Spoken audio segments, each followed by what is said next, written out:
It's supposed to be. Question.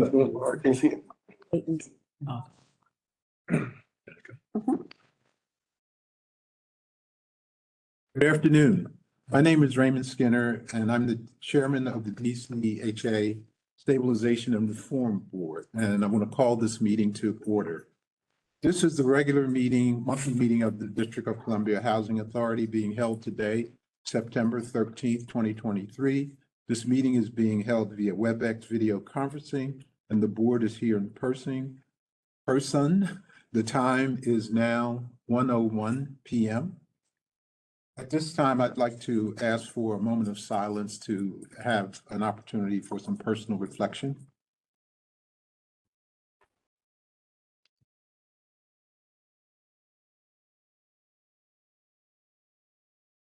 Thank you. Today's agenda is our regular agenda. We have invited members of the public to sign up to speak via our website. The Board of Commissioners welcomes constituent input on matters of public concern and offers you the opportunity today to express your views during the public testimony portion of our meeting. However, we require that members of the public who attend meetings abide by certain rules of decorum and allow the board to complete the business before it. For this virtual meeting, DCHA asks that you remain muted until instructed to speak. Members of the public cannot engage in any disruptive conduct or loud, threatening, or abusive language during the meetings. This includes any loud outbursts or shouting during times when you have not been invited to speak. Anyone who violates these rules will be removed from the virtual meeting. Serious or repeated violations of the rules may result in your being barred from speaking at future board meetings. We truly appreciate your interest in the matters before us today and thank you in advance for abiding by these rules of conduct. At this time, I'd like to ask for a roll call to determine if we have a quorum. Thank you. Commissioner Dickerson? Present. Thank you. Commissioner Murphy? Present. Thank you. Commissioner Silla? Present. Thank you. Commissioner Jones? Present. Thank you. Commissioner Blackson? Present. Thank you. Commissioner Burbridge? Present. Thank you. Commissioner Clay? Present. Thank you. Commissioner Harris? Present. Thank you. Commissioner Lee? Present. Thank you. Commissioner Reed? And Chairman Skinner? Present. Mr. Chairman, you have 10 commissioners have a quorum. Thank you. At this time, I would like the commissioners to consider the minutes of the July 12th, 23 board meeting and the special meeting of August 2nd, 2023, and the open portion of the August 16th, 2023 special board meeting. Are there any additions or corrections to any of these minutes? If not, can I get a motion to approve all three minutes? So move. Second, Second. all in favor? Aye. Opposed? The minutes stand approved. So we have a really packed agenda today with 6 resolutions to consider and a number of about almost 40 residents have signed up to provide testimony. So I'm asking for your cooperation to be able to get through this meeting in a reasonable amount of time. So each person will get 3 minutes to speak, and you can use that time to comment on one or more of the resolutions or any other matter as long as it's housing authority related. So I want to thank you in advance for your cooperation. So we're going to start off today's meeting with the executive director's report. Then we'll have resident testimony. Then we'll go through board action on the resolutions. And we'll end with the non-resident testimony. Again, each person will have 3 minutes to speak. You can also submit written testimony. If you want to submit written testimony, you can send it to, you can send it to board@dchousing.org. Again, for written testimony, send it to board@dchousing.org. So at this time, I'm going to call on our interim director, Dorian Jenkins, for the executive director's report. Thank you, Mr. Chairman. Slide deck's coming up. And Commissioners, good afternoon. Good afternoon. I'm going to move through this relatively quickly. I just want to point out that last bullet or the last number 8 is more in line with the budget presentation. So we're going to skip that and speak on it when we move to the agenda item where you're approving the budget. Right? Thank you. The first thing we're going to talk about is public housing. I know each of you got a board package with all the monthly reports. So I'm going to go over a condensed version of what we submitted to you. Currently, our occupancy rate is about 74%. We have 29 units currently ready to lease, and we have 1,521 people who are eligible that are pending unit offers.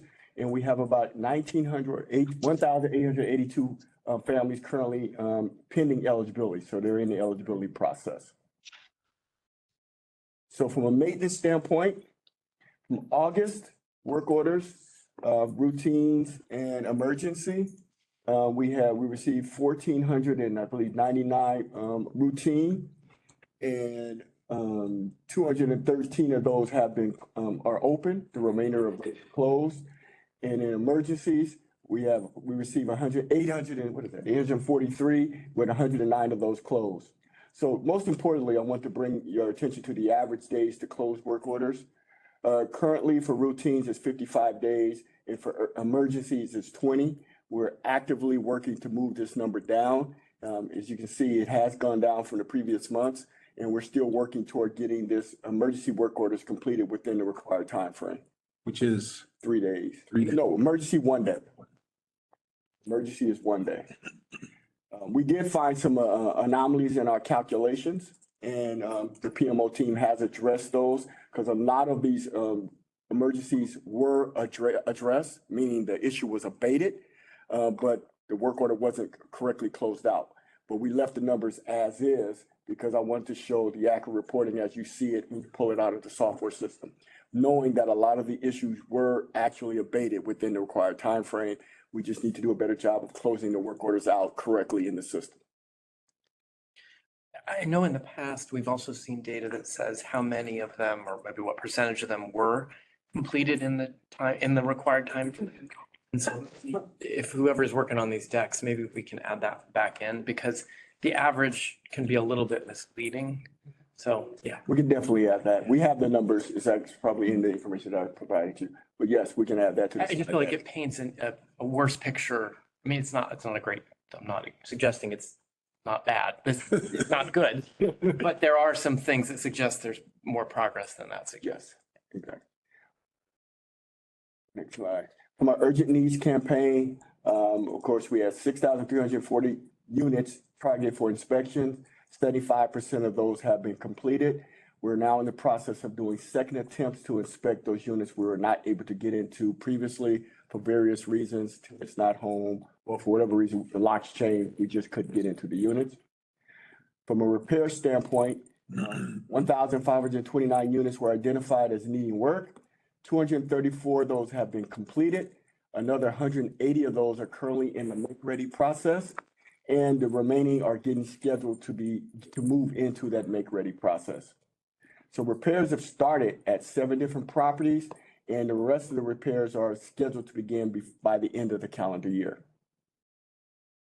The work typically will take place over the next 6 to 9 months, depending on the extent of the repairs as we get in there and the accessibility, us having access to contractors to be able to do the work.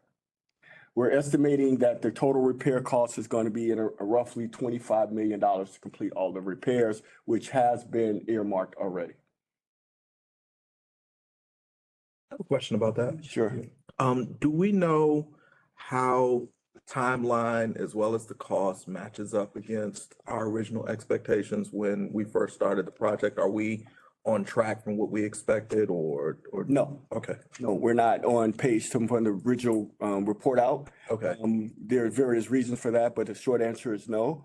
From a cost standpoint, we are, but from actually getting the work done, we're not. But we're actively working to get back on pace, including, again, getting the necessary contractors on so we can get the work done. okay. Because we're using, as you know, we're using a combination of our own staff and contractors to complete the work. Okay. Thanks. And Director Jenkins, on the $25 million budget, Is that DC capital funds or where? Combination of it. It's a combination of. Combination of funds, some funds that, I don't know how much detail you want me to go into. Some of it is capital funds, some of it is funds we've transferred in from Housing Choice Voucher Program in order to address those needs. Director, can you also talk about, I believe we passed a resolution some time ago for contractor support to help with this whole maintenance.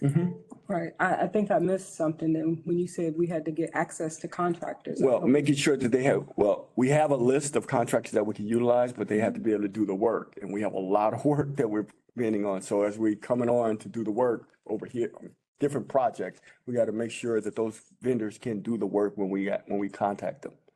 We have a list of available contractors, but they're all working. They're working, so. So it's a timing. Yeah, so we got to get the ones done so they can move on to the next and move on to the next. Right. Does that make sense? You know, our contractors work. I understand. Commissioner Burbridge, so is there a way that we can increase the contractors since they are doing other work and we're still in a whole position? We definitely can look into that. That would take a solicitation. So we would have to look into that, putting out another RFP and getting increasing our pool of vendors in which we can do the work. Does that make sense? It does. Yeah, okay.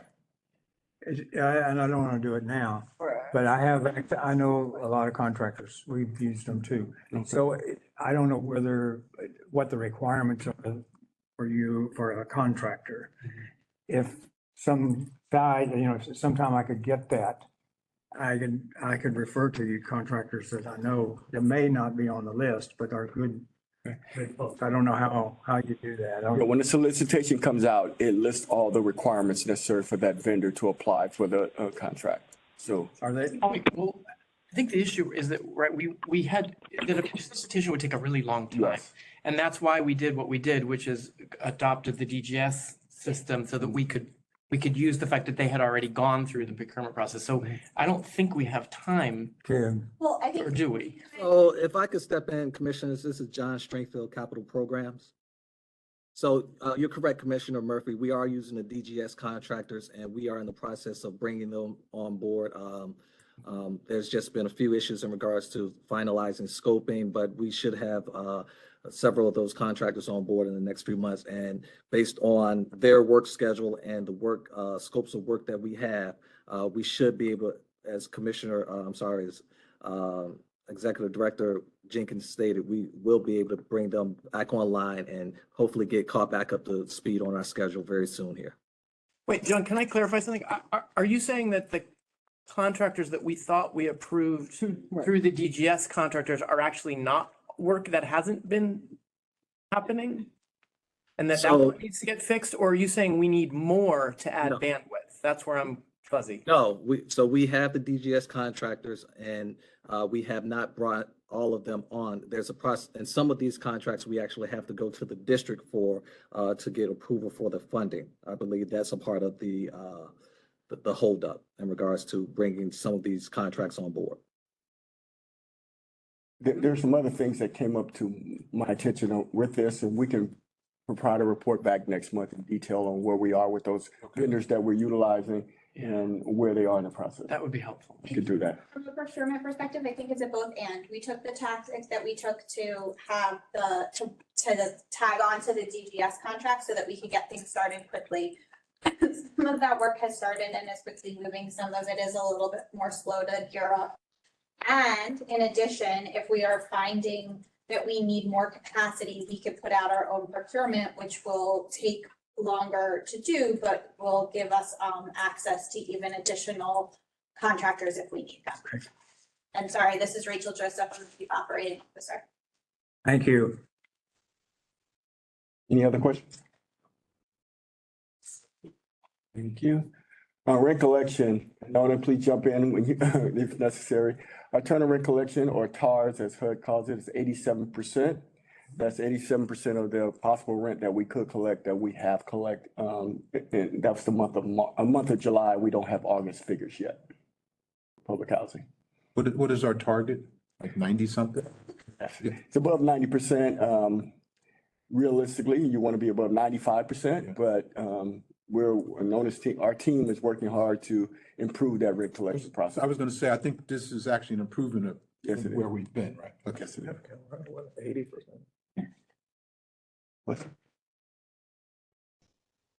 Moving on to the voucher program.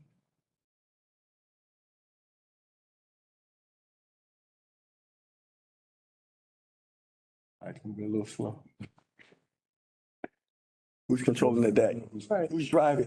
Driving the train. There it is. Okay. All right. Current focus is utilization. We're currently at about 71% utilized of our vouchers, UMLs, and 82% of our budget authority, that's our ABA. Currently, total number of units leased is 11,564. We're actively trying to increase the unit months leased, the number of units under contract.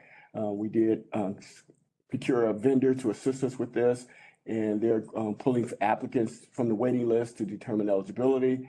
Thus far, almost 6,100 applicants have been pulled from the waiting list since May. Currently, only 108 of those have been deemed eligible.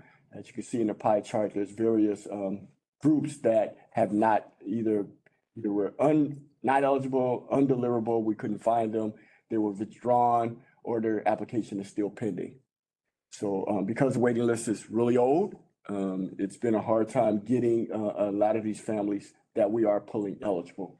But we're still working towards it, and they're still working through over 6,000 applicants that we pulled. So it's about almost 2,800 still pending eligibility, determination rather. May I ask a question? Yeah, Jim Dickerson. We get the emails, you get the emails of landlords or whoever saying they're kind of coming through the process and they're stuck or they're not. It's taking a long time for them to be approved or whatever. I don't know. How do you refer those somewhere for somebody to take care of and take a look at? You can definitely refer them to the executive office or our senior VP over HCV. And our liaison, our ombudsperson, Wayne Waller, you can refer those to any of those people and we'll follow up. Okay. We are working our way through the waiting list, so No, those folks no. should get called. I'm not criticizing, I'm just asking. No, I didn't take it that way. Okay. I'm just saying, this waiting list is so old that as we continue to pull names, we will hopefully get through to some of those people who are contacting us, asking about their status. I mean, you're doing a good job, but not critical. Okay. Next. Man, the slide changed a little bit. The slide.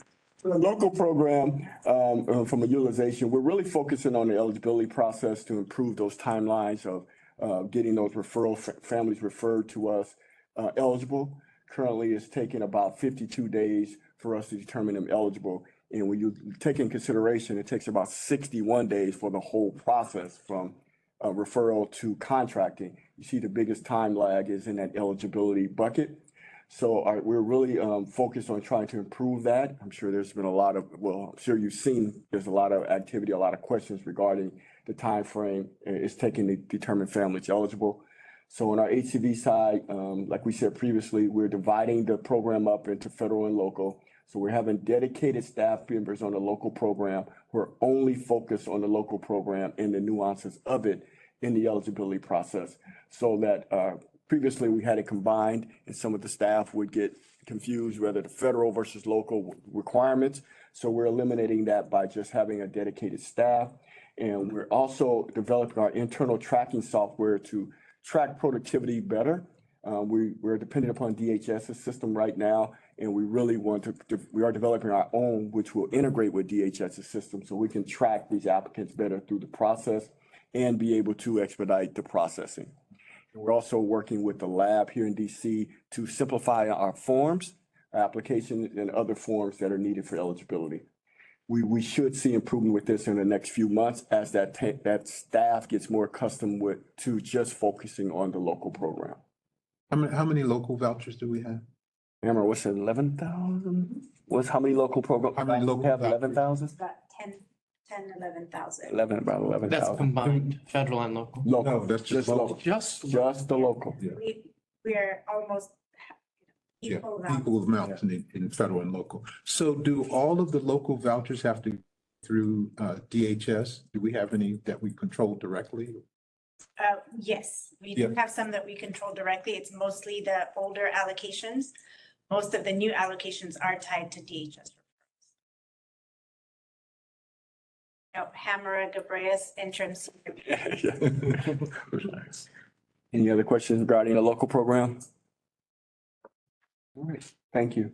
I actually did have a question. This is Commissioner Silla. I don't know if you can see my hand up. No, no. I was expecting you to have a Sorry. question. Yes, I have lots actually, but I will limit my questions. Is there any consideration given to just allowing DHS to do the eligibility since it's taking 52 days to do eligibility determinations? I think that's a conversation that we will have with DHS. We have met with them recently to discuss the process.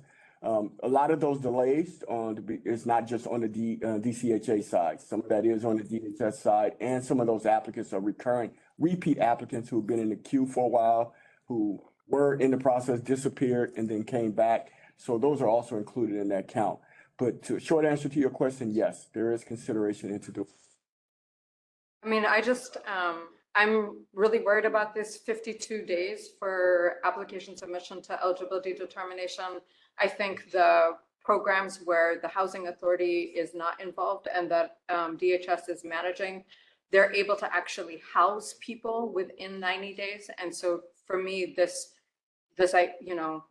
fact that we're taking 52 days to determine eligibility is a really big issue. I also just want to point out that I wanted to be really transparent with that because that's the numbers that we can validate. We also can validate, it's taken us about 61 days on average to get to contracting, which means that's less than the 90 days you mentioned. That is getting to contracting about 60.5 days. So once we get past the eligibility hurdle, the rent reasonableness inspections and contracting process moves very quickly. Would be very interested in seeing those numbers as well. I'm not sure that that tracks well with what I've seen in the past from the numbers related to like housing match to lease up on our side. So I'd be very interested in seeing the details for the what the housing authority tracks on its end. Absolutely. Absolutely. Because we're not talking about the housing search process. We're just talking about the initial eligibility and then the leasing process. Right. The steps in between are a little beyond the control of, We don't you control know, that. it is impacted by the market and the application process with the landlords. Yeah, and I'm not sure how comfortable, for example, folks are with searching for units before they get their eligibility determination and their, voucher in hand. And so, I mean, I think there are lots of things that are going into what delays that process, even though it's not in the control of the DC Housing Authority. Correct. Did you have any other questions, Commissioner? No, I'll stop there because I think we have several resolutions that we need to get through, but I would like additional details on what the DC Housing Authority data shows for processing local vouchers. Thank you. I Absolutely. can reach out directly. Yes, Yes. yes, Thank absolutely. you. I have That is one of our focuses right now. I have a question about the work with the lab. Is there a thought that somehow some of the application work could almost make it happen so that if it's done something online, for example, that a determination could almost happen immediately through a system, or is that not possible? Because there are some third-party Yes. verifications that need to Okay. take place, it wouldn't be immediate, but it would, what the work that they're doing is really looking at all of our applications, looking at what's required of the baseline versus what's nuanced to local versus federal, and really streamlining the process so that it's easier. We also are working towards having an online process for even processing applications, even for the federal side. So the updated application will make it easier and it's, visually easier for people to process. And so that's what they're going through right now. But as far as electronically submitting, going to make it easier, but it wouldn't be an immediate. Thank you. Thank you. Thank you. This is Commissioner Silas, sorry, especially with regard to the Lab DC. I think some of the requests that I had made is to test the updated application and test it against processing times for people that are filling out old applications versus new applications. So if we could also talk to them about that, that would be great. Yes, there actually is testing going on right now. There's a prototype that they have, and they're doing some testing. They're getting feedback from us as well as DHS, and then we'll continue to do more testing before it's rolled out. So it's going to be probably beginning of calendar year 24 before it actually goes into use, but it will go through several rounds of testing.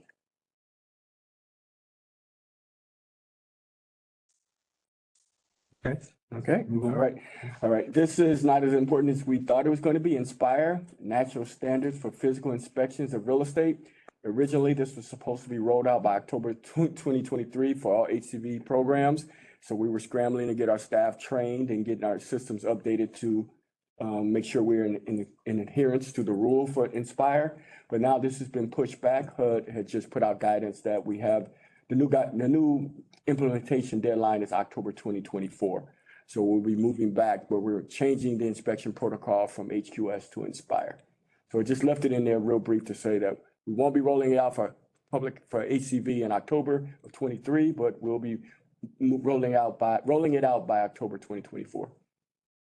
Can you, like, high level, very briefly, Yeah. what's the difference Right, between HQS. what we're doing now? Yeah, well, Inspire is a combination of all the inspection protocols that HUD had, UPCS, HQS, and others that they use to inspect their multifamily properties, all of their HUD-funded properties. So instead of having multiple protocols, they got together, my team was part of this, and combined it all into one standard called Inspire. It's more focused on the unit, prioritizes health and safety of the unit. Whereas if you remember, if you know UPCS, it's more about the site exterior. So that doesn't carry as much weight anymore. Now we're focusing on the unit in which you live in. And that's Inspire's protocols. And that means, so you know, that means that changes all of our software systems. So even the vendors have to change the software, the way it's tracking HQS versus Inspire. And HUD's revision is part of the reason we're delaying the. Yes, HUD put this out. They delayed it. Most housing authorities have been getting trained, rushing to get their staff trained. But I don't know, honestly don't know if the software vendors are ready for it. Okay. Reasonableness, just want to give you a quick update. Since we rolled it out in July, we've had almost 2,957 requests. Of those, we've run 1,738 certifications. 919 of those have been approved and 819 of those have been denied. We continue to have landlord town halls and forums, educating them on the new process. We've had 5 thus far. We just did 2 others this past week. Questions? I mean, I just kind of want to say publicly, we, the commission, have gotten emails from landlords saying that we've now moved the needle the other way. And I want to appreciate the challenge of trying to get this right. And for all of the people out there that criticize the agency for having too high rents, that, they need to understand that we responded to that feedback, but now, you push the envelope, the balloon on one side, it comes out the other. And so I just want to say publicly, that is something that we're having to deal with and we'll continue to have to deal with. And we also, if you guys get inquiries, we have an appeals process. Yeah. So just please refer them so we can do the appeal and we can look at the comparables that they provide. And if they're validated, they can be utilized. That's great. We can put them and utilize them. So let me ask a question, because I was asked this and I really wasn't sure. So for the rent increase, can landlords ask for rent increase at any time, or is it only on renewals? We're asking once a year. The rent increase is supposed to be dictated by your lease agreement. Right. But we're looking at once a year. Okay, so upon renewal? Yes. Okay. Well, when you say renewal, that's, when you mean annual recertification? Yeah, Okay. because biannual, because they don't have to renew their lease, or they don't have to renew their contract. Right, for the recertification. Okay. But it's, since we're doing biannual recertifications, they can still do, annual rent increase requests. Okay. Yeah, I was asked that question. I wasn't sure how we were handling it. Quick question, can you just repeat for the record what tool we're using for rent reasonableness? Is it Yardi? No, ma'am, affordablehousing.com. All right. All right. Resident services, I just wanted to let you know some of the things our resident services teams has been doing. In August, they had a credit building workshop at Stoddard and Fort DuPont. And we also had a summer youth employment program where we had 22 youth participate. There was an Empower You Launch event in Ward 6 where we had 520 attendees. We had food handlers course with 8 residents that participated, sorry. Berry Farms Day with 10 residents. And DCHA, we've met with 20 service provider meeting where we met with 20 organizations that help us in different ways, shapes, and forms administer the program. So we just want to let you know that some of the things that we're doing for residents. Oh, I didn't know they caught me on the picture up there. There you are. Okay. And development, I think it's it. We just want to talk about a couple of 3 projects that we have ongoing right now. Berry Farms, which is 52% completed. And John could jump in if you have any other questions. Park Morton, which is about 45% completed, and Kenilworth, which is 65% completed. Is that on time and schedule or are they behind? Or are they ahead? John? For Berry Farm, we are on schedule, and as I mentioned in capital programs, we recently were approved for inducement for financing inducement for the second phase, and we anticipate that closing there towards the end of this year. Park Morton, we are on track, as well as Kenilworth Phase 1, we are on schedule. And I know this is just about development, but I just wanted to add that in regards to construction, we have $236 million in active construction projects, and we closed out about 7 of those for about around $2 million in the month of August. So this slide right here only speaks to active development projects that we have going, but as you all are aware, OCP runs our capital program, which is responsible for construction and modernization on our properties as well. So John, this is Commissioner Skinner for Park Morton. Have we started the process for Phase 2 of Park Morton?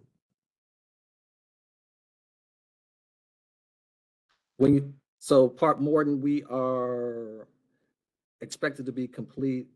Construction started in December 2022, and we expect completion this fall of 2024. So we are currently just in Phase 1 right now.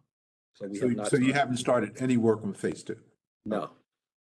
Is there design going on? Yes, there's design going on, correct. That's. So wait, John, I'm confused of all because I have a sense of the breadth of the work the team is doing.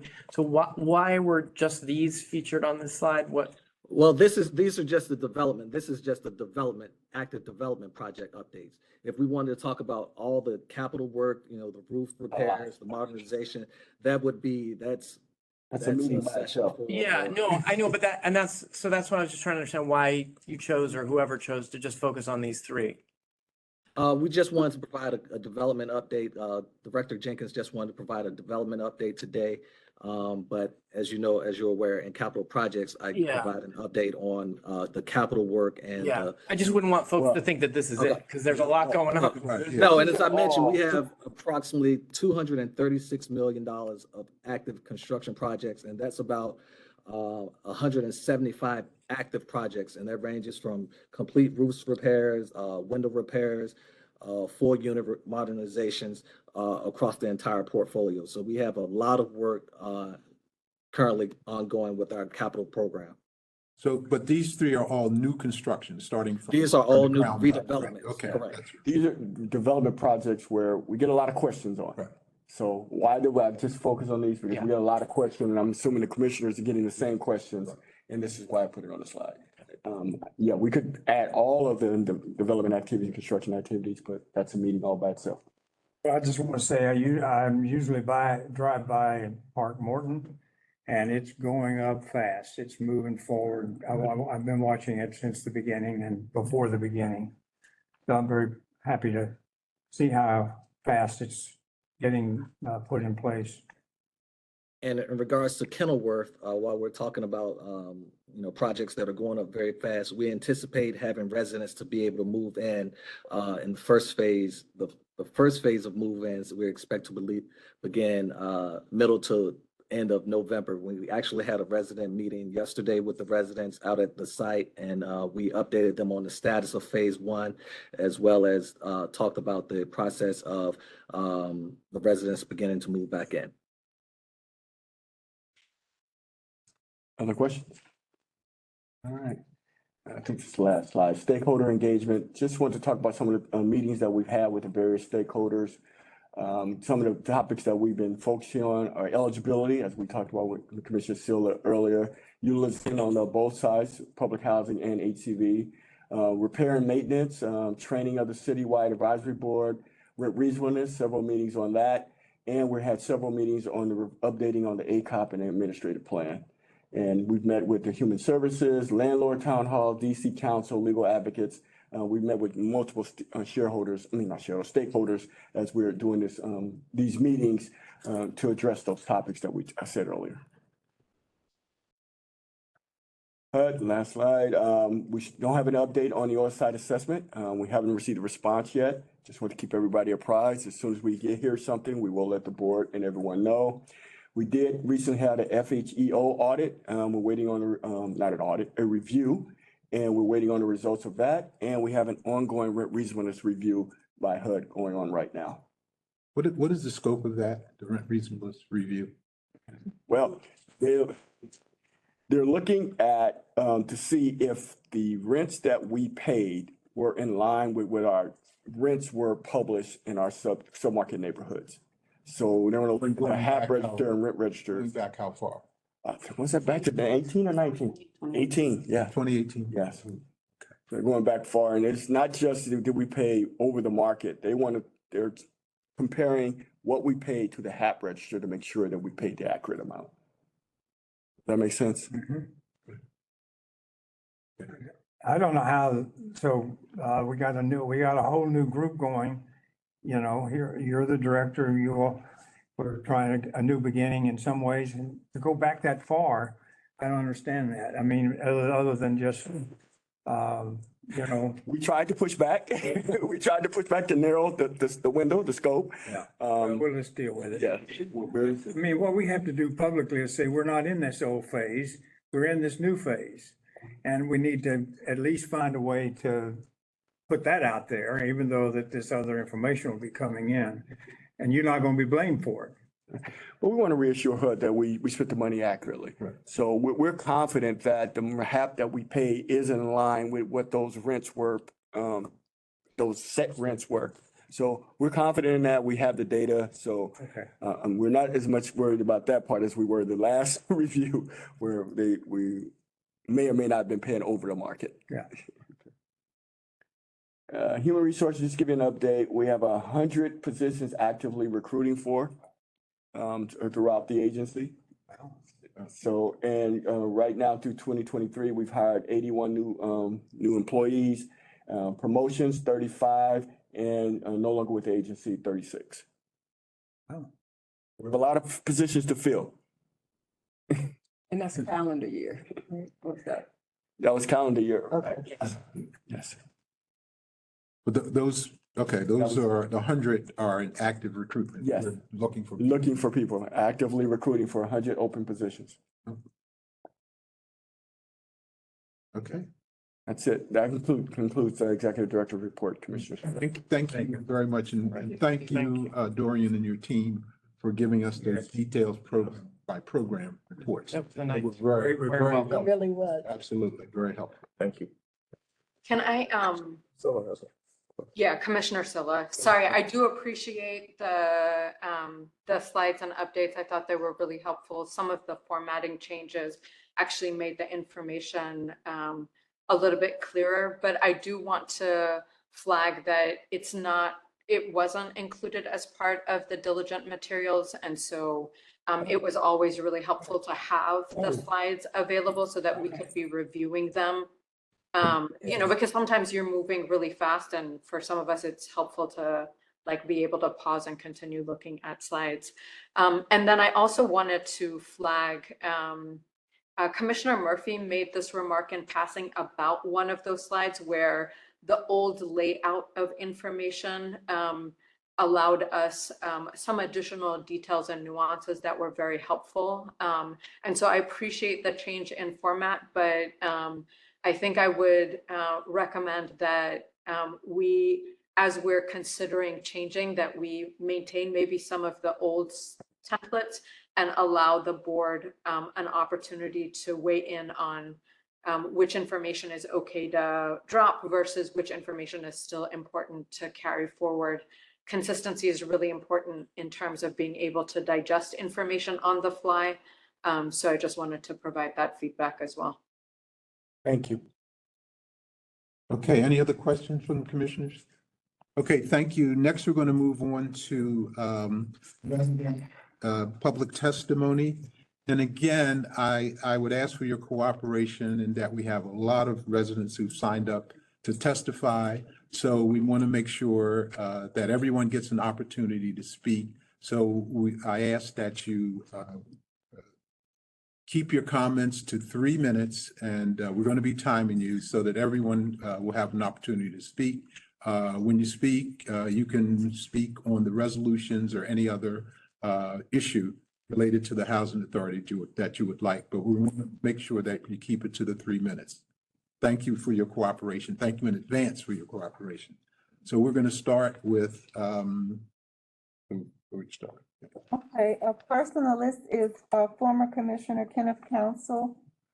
Mr. Council, you have comments on resolutions as well as general comments.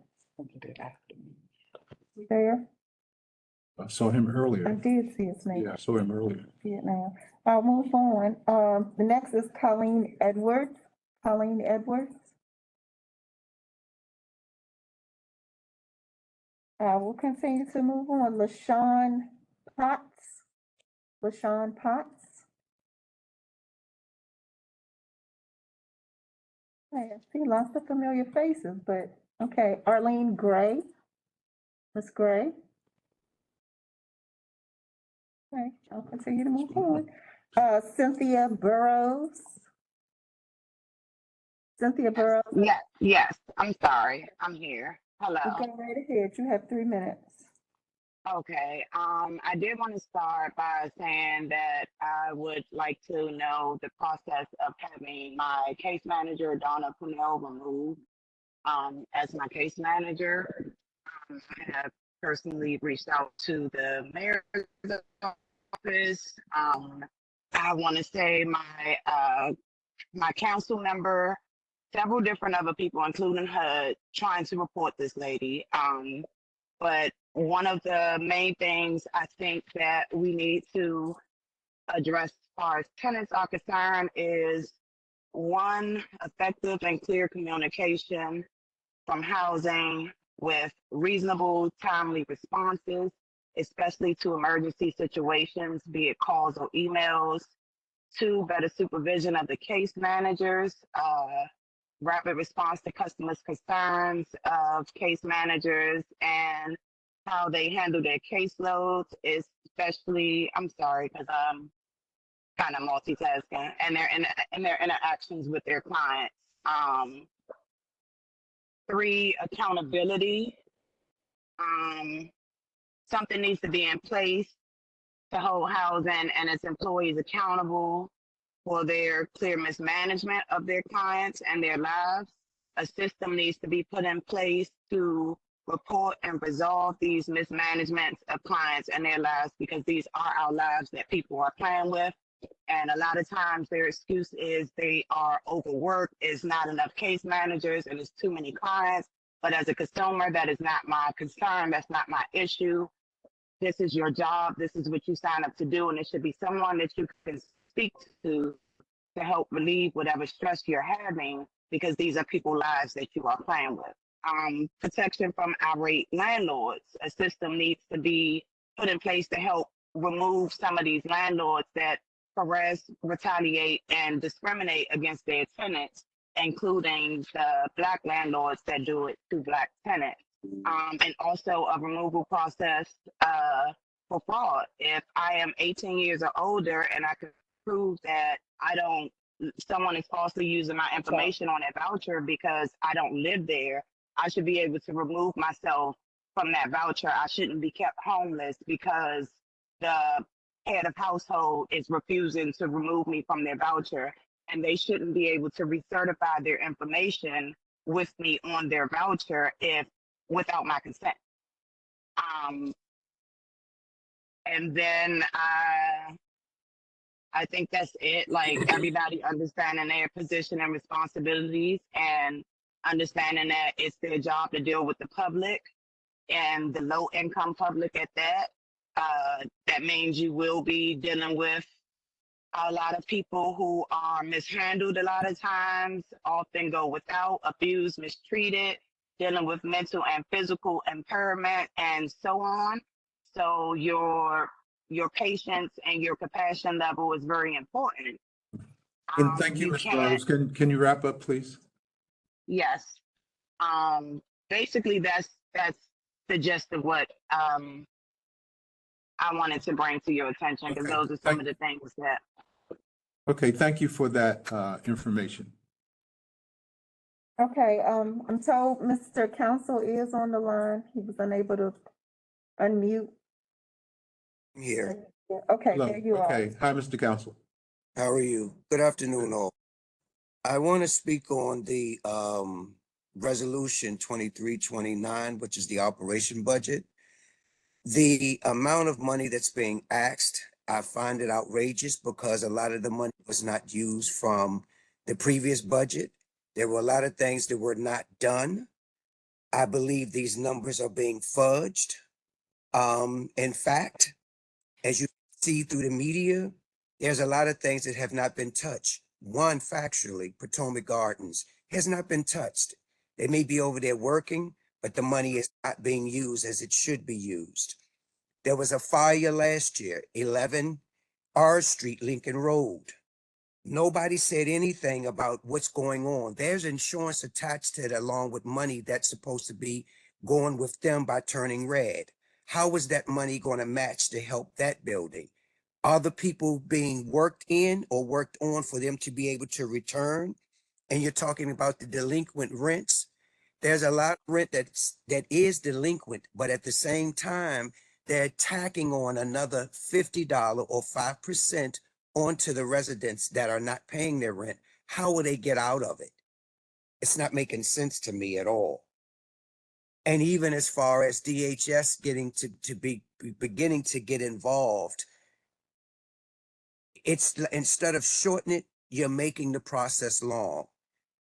There's a letter that went out that didn't make sense to how it should be done, but getting everybody to take a voucher. That's not making any sense. Yet again, I'm asking, it's in print now, 47 sites when they're 52. So what happened to the other 5 in the past 9 months that I was removed? I have not seen it come to the public. I don't know if the commissioners even know. There are 5 properties that's not included in the portfolio anymore. Where is it? Again, I ask, where are the receipts of the sale of 1133, which is 53 million, and 12 million, the incentive? Where are the receipts? They're still not showing up. Even as far as the JOC the JOC contracts that are going, it's coming in the newspaper where something's not being done right, and nobody's saying anything about it. I thank you. Thank you, Mr. Council. Thank you. Next is Ms. Patricia Malloy. Ms. Malloy. Good afternoon, everyone. My name is Patricia Malloy. I'm a former resident, council president of Lincoln Heights. I'm here to speak on 2 issues. Meetings have been going on the property regarding the choice grant, but the key concern is what's happening now. The residents are not interested in the development. They want to know what is being done about their maintenance and management issues that are not being addressed. Residents do come to the choice meetings, but they come to discuss maintenance and management issues to be told by the regional Ms. Watson, they need to call the office. Residents are saying they are calling the office, but no one answers the phone. They leave messages. They get no call back. So they are discouraged. That's why they really don't come out to meetings, because you won't let them speak up. When they speak up, they are cut off where no one can hear them. I've been asked to say thank you to Ms. Burbridge, Commissioner Burbridge, and Ms. Bishop. They did go to a meeting in Lincoln Heights. They saw firsthand some of the issues and concerns that I have been trying to address. The second issue is the agency installed air conditioning in the units in Lincoln Heights. The residents are concerned, and I am concerned. The residents were told that they would not be charged for excess utilities for the air conditioning. My question is, why not? The people who bought their own air conditioners have to pay excess utilities. That is not fair. If you want, you need to remove the $7 or whatever it is for the air conditioners for the other residents who bought their own. I would like to see if someone can answer that question for me today in regards to charges for these air conditioners, because it's not fair to the resident. Also, when will the locks be put on the doors? I know you all are aware for 3 weeks, Lincoln Heights have had shootings. The people are running in the hallways, banging on the residents' doors. Thank you for listening. Thank you, Ms. Malloy. We'll make sure that the staff follows up on your issues. Thank you, Commissioner Sienna. Thank you. Next is Judith Reyes. Judith Reyes. I'll continue. Paulette Matthews. Ms. Matthews, are you there? That's her over there. It's like someone's trying to speak, he's trying to get off mute. Yeah, she's off. If you need to unmute, it's *69 if you're dialed in.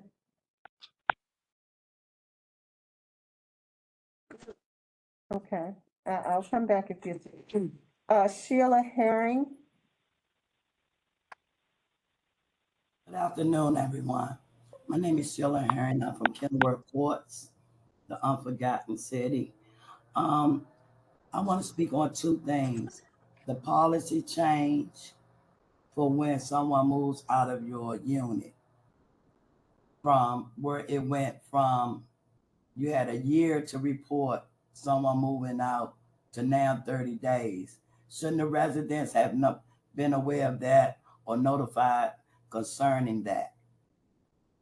And the second is mice infestation. The mice out here are terrible.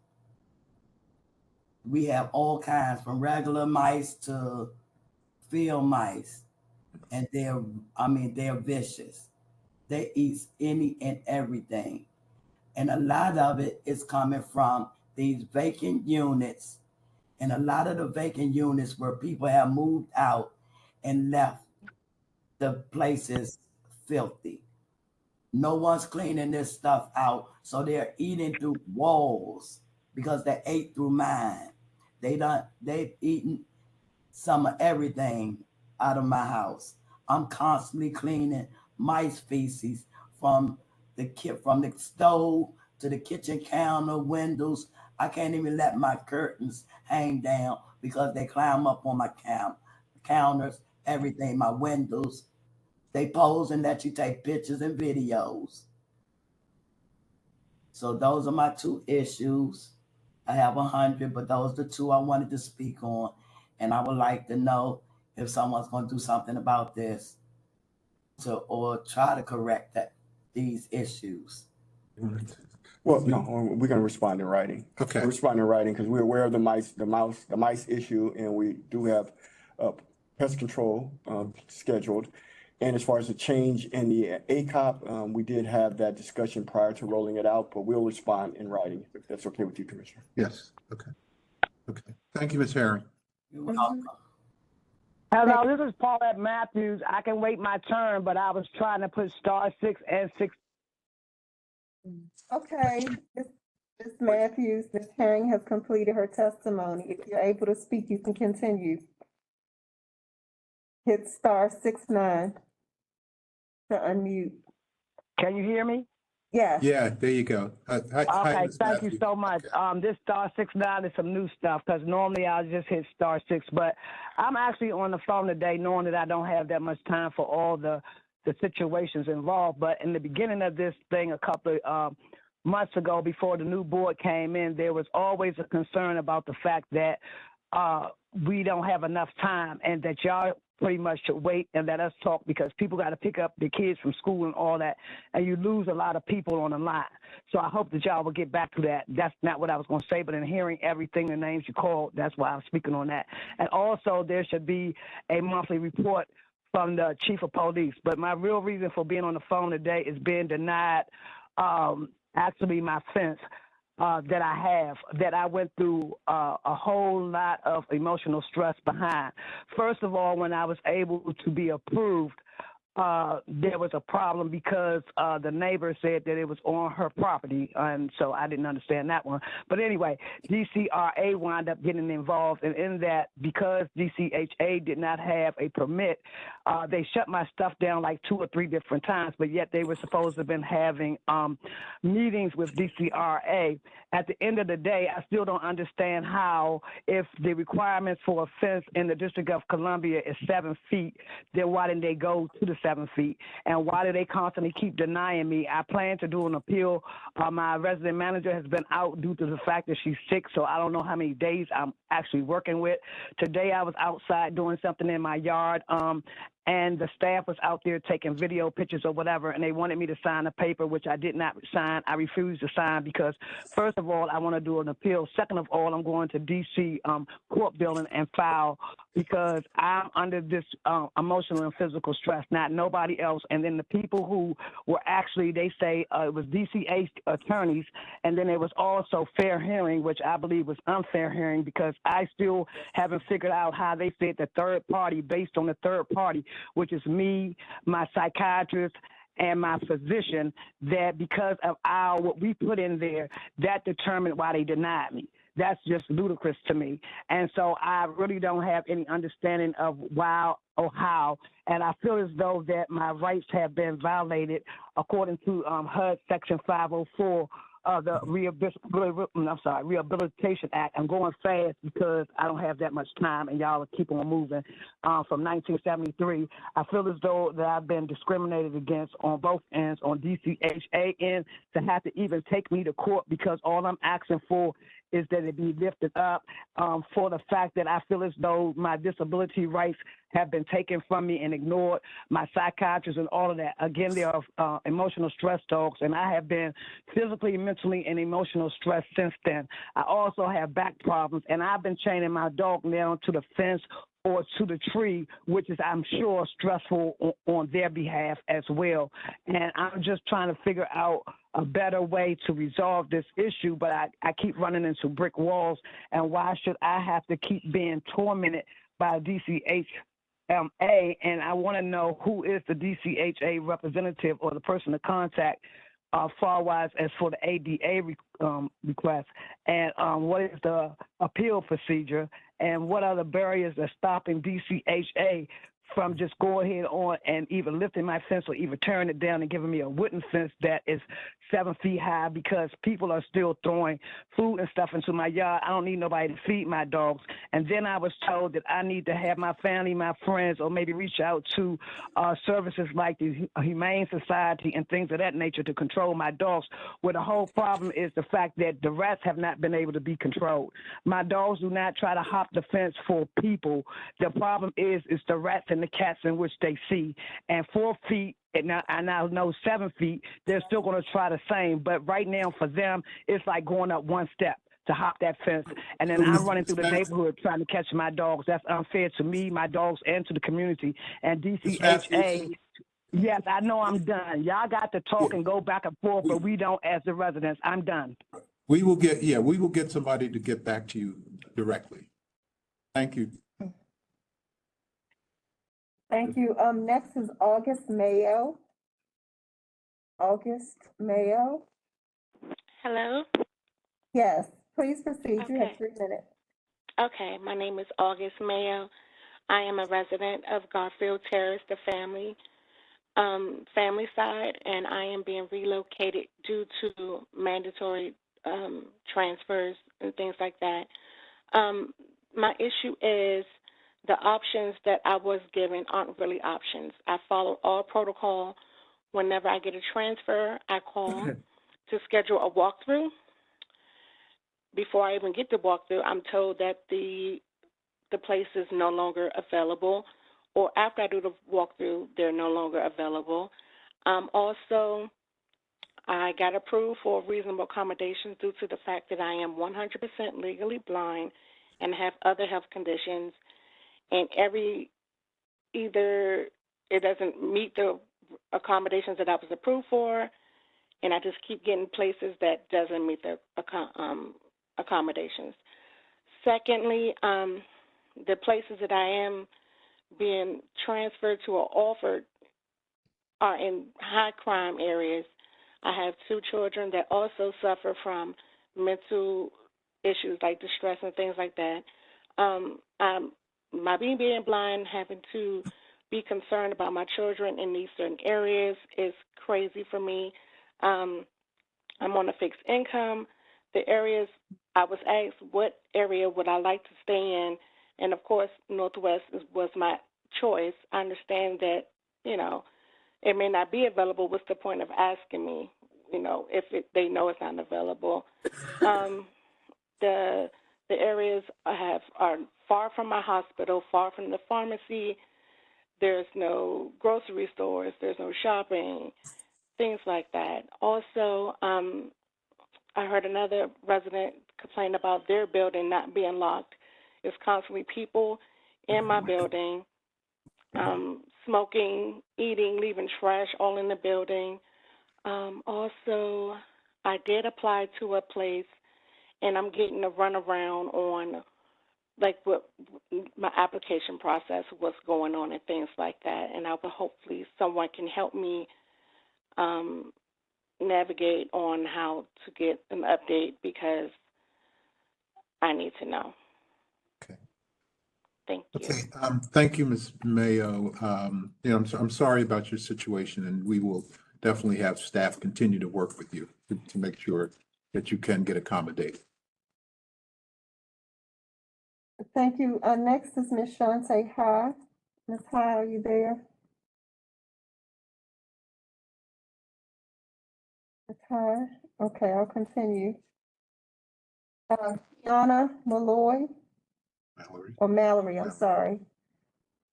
Kiana Mallory. I'll continue. Former Commissioner Aquarius Van Gossary.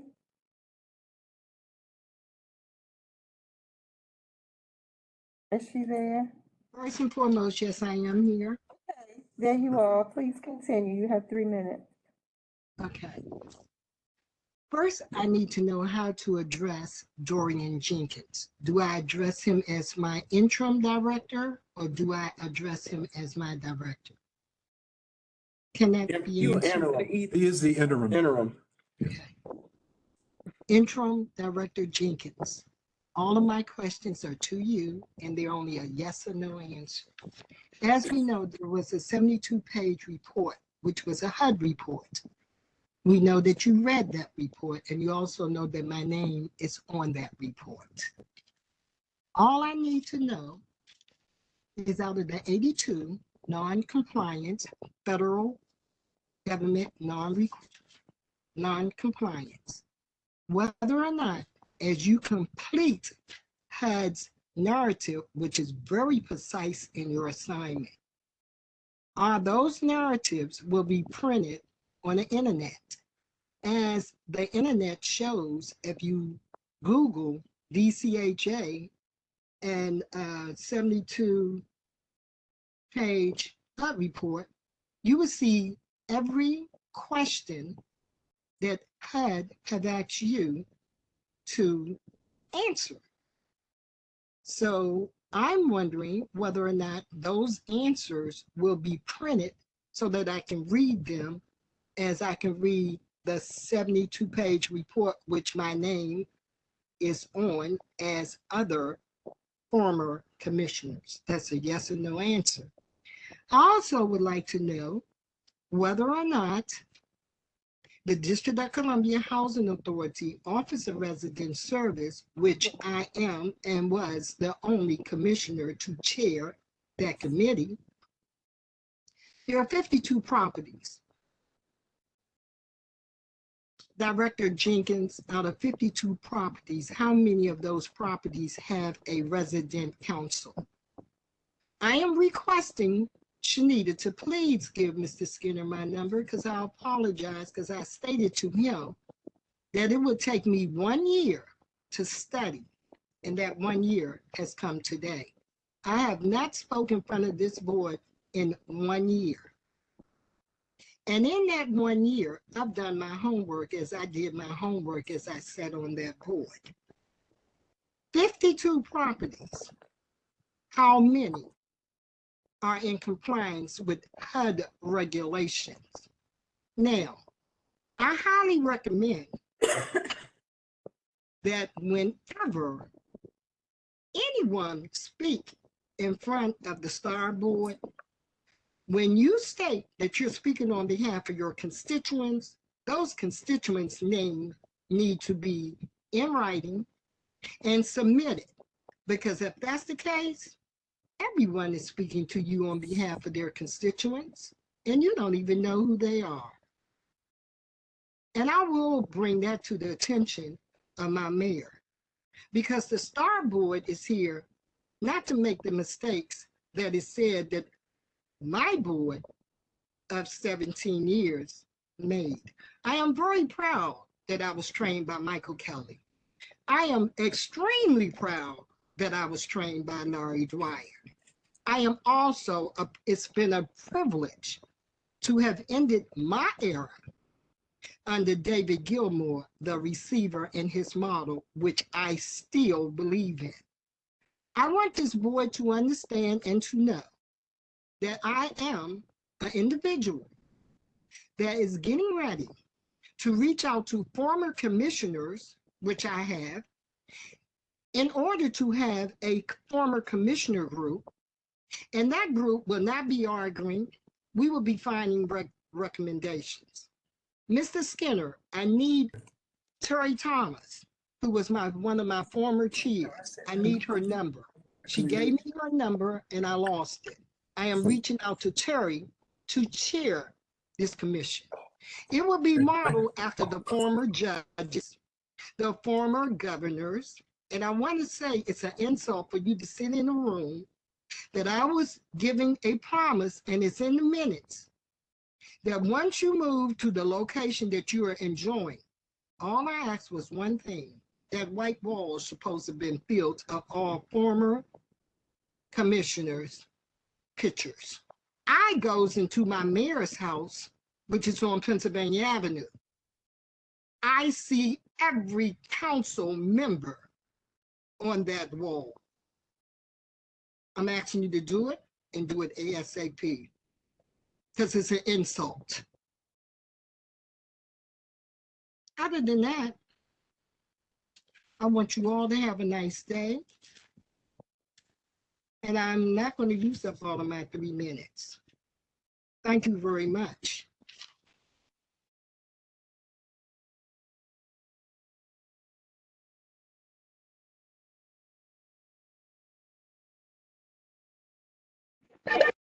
Hello, my name is Monique Edwards Cannon. I wasn't sure if you were trying to get in touch.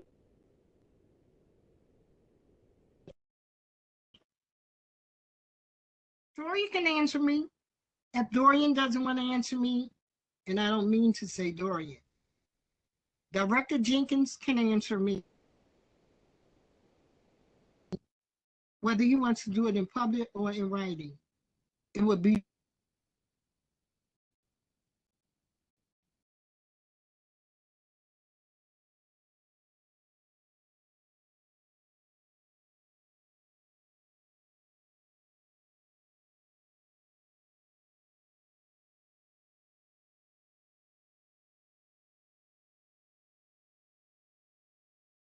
Yeah, you're muted. Okay, next is Veronica Prince. Yes, this is I'm Beverly Price. I'm speaking in behalf of my mother, whose name is Veronica Prince. Okay. Hello. Yes, and yes, my mother is a disabled 7-year-old resident of Henson Ridge. And recently we had a flood and we just was concerned about the lack of maintenance, maintenance, they just haven't been very responsive these days. She's been there for like 11 years in the unit, and she never had this type of lack of communication. Her floors are undone. And with her disability, it's kind of hard for her to be more mobile in the units. And back in the day, they used to have more people from housing that would come and inspect the units, but now that kind of like stopped. Recently, I found out that it's someone I have to contact, but I'm used to them doing like a yearly maintenance. I just was wanting to know like what's happening with the employment of people coming out to do this required maintenance of these spaces. And just also, I noticed in the meeting, you all did a lot of graphs and stuff.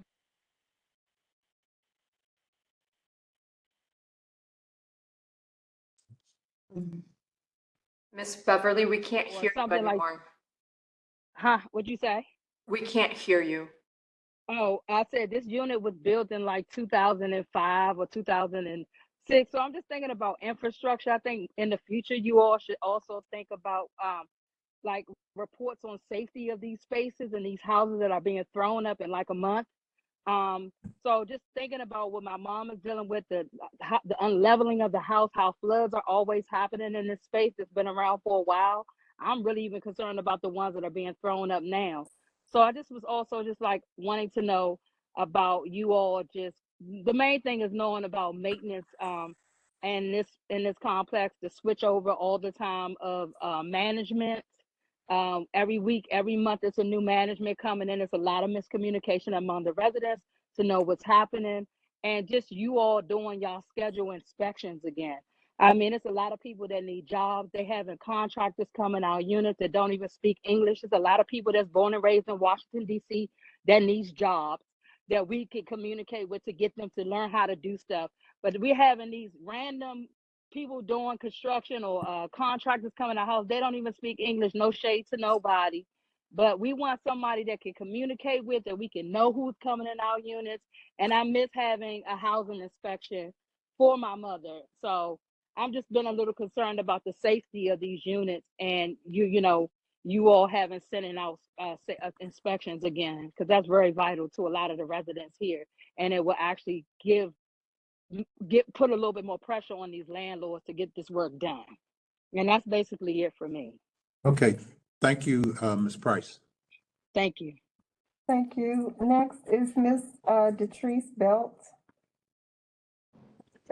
Hello, yes, good afternoon. I'm Detrice Belt. I'm a former resident of Berry Farm, former displaced resident. So I want to know an update on what's going on at Berry Farms now. I heard that the senior building that's going up, I'm not sure if this is a myth or what. I need to get the answers back to some seniors. They're saying like the wash machines and dryers are going to be on a different floor or something. It's not going to be in their unit. Is that true? And also, if so, do they have to like pay for laundry? And they're going to have to get on like elevators if they're in wheelchairs or disabled, or I'm just wondering how the wash machine situation goes for the seniors. Another thing is, I just spoke to a senior that's not out of Berry Farm. She has a voucher. She was on hold. I don't know what number, or if somebody can email me what's the best way to help her, because her voucher is about to expire.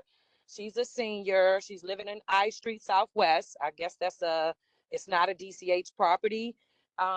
So she's just using her voucher for that, but she wants to move from that building because she's on the 8th floor, and she has a home health aide that doesn't drive or anything, and she doesn't drive, so she doesn't have places like ways to get to these other properties to even look at them. So I'm wondering, like, where's the help, or what does a senior do if they need extra help to hurry up and use the voucher before it expires, because hers expires on October 4th. So she's calling, and she's been on the phone for over 2 hours waiting to get somebody on the phone just to talk about like an extension for her voucher. And she said she was like number 25 in the line on the phone. So I don't know if she needs to call another number to talk about this voucher situation. So I need some help with that. And yeah, I want to know the updates on Berry Farms and what's going on. I'm really wanting to get back to my Okay, thank you. community. Is my 3 minutes up? Okay, sorry. We have your information, contact information. We'll get back to you with the specifics on Berry Farm. Okay. Okay, thank you. Next, Nakira Williams. Nakira Williams. I'll continue. Miss Patricia Bishop. Good afternoon, everyone. Hi, Ms. Bishop. Hi. A pleasure to be here with y'all again. Intern Director James, I would like to have you give me a call or email with some available dates for you to meet with the presidents and the steering committee here for Southwest with the redevelopment. Also, we will give you the information and letters that we have sent to housing, even presenting one to the board at the listening session. We would love for the bill first to come back at the table and be agreed upon. That will help lower the poverty level in Washington, D.C. and the homeless level, because to say if they did bill first and still replace all 492 units, that would be a great reward for the people of Washington, D.C., at least 492 of them, to have a home to live in instead of living on the streets. Second of all, I don't know who's representing the elderly and the disabled on the Star Board, but somebody needs to have that seat, because I have heard one too many complaints of mistreatment of the disabled and the elderly. That is a violation of the law.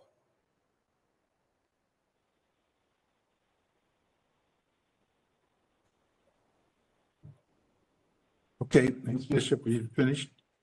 No, I just also like to thank the Pittsburgh Council's Housing Authority that I met with yesterday and again today at the building and did the walkthrough.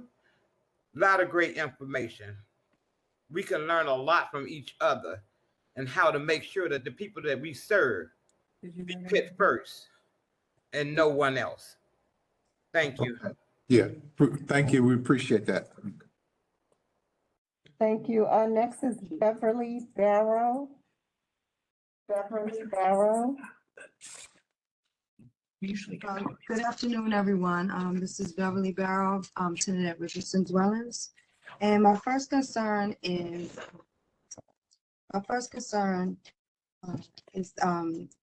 the DC Housing Authority, how emergency situations are handled, such as when we have severe weather. For example, this past weekend, Saturday storm left several tenants without power. Live wires were down, and there was little communication as far as that was concerned.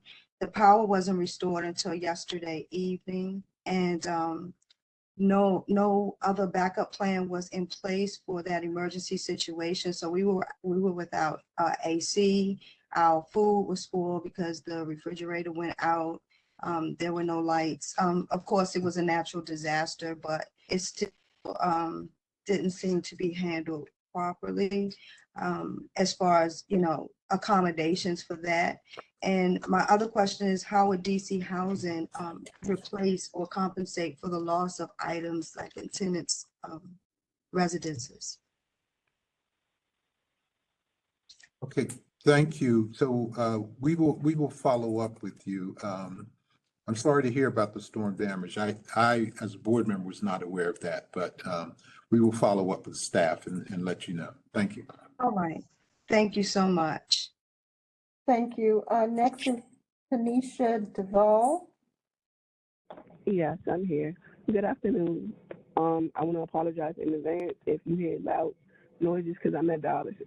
Now, I'm calling in because I ported back into DC back in 2018, and ever since I ported in, like, I've had nothing but chaos and no help from housing at all. I have a landlord that allows people off the street to sleep in the building. Again, I'm partially blind. I have 4 kids. Housing needs to be better when it comes to allowing these private owned landlords rent to people at all. And I'm also calling because I've been having problems with my housing specialist. Ever since I put it in, I have not had a good housing specialist. I've contacted everybody from my specialist, what's her name, Miss Carlita Glover, Fatima Karoma. I've contacted the acting director. I've contacted Fatima, the manager of the Housing Choice Voucher Program. I've yet to get any type of response. My caseworker will not respond to me, and I just feel as though like I'm being discriminated against, and I moved back to move closer to my family, but it's like I'm in jeopardy of losing my voucher because nobody's helping me. Okay, thank you. So, no, you shouldn't, We will have someone. we'll have someone contact you and We follow. have your information. I'm sorry, Commissioner. Yeah. We have your information. We will have someone contact you. Okay, thank you. Thank you. Next is Monique Edwards Kellum. Can you hear me? Yes. Yes, we can hear you. Hello. Hello, my name is Monique Edwards Kellum, and my husband and I, along with my adult children, live in Garfield Terrace, the family side. We are being relocated through, mandatory transfer, which we aren't very pleased or happy about. We've been here for over 17 years, and we are being moved to places like Woodland Terrace and Benning Terrace and things like that, like way out of our corridors and everything. And the property conditions there, when we went to go see, are maybe even worse than the conditions that are here, where I am at this point now, which I'm living over top of a construction site.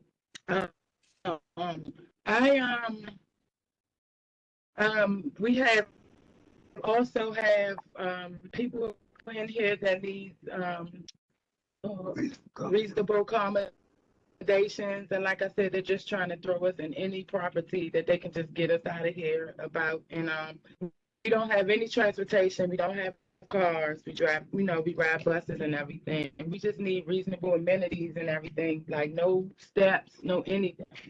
And both my husband and I have disabilities that are not being taken into consideration. And that would not be helped by a move to places with stairs and no elevators and places we don't have like a washing machine and dryer. You know what I'm saying? Things, because I have back problems as well as leg and knee problems. And the places they gave us weren't good. And I just wanted to know if by them developing my property or whatever, coming back into the development. That's about it. Thank you. Okay, thank you. On the piggyback, I just want to piggyback, Rodney. I just like to piggyback on what Okay, next is Ms. Kitty Coley. Kitty Coley.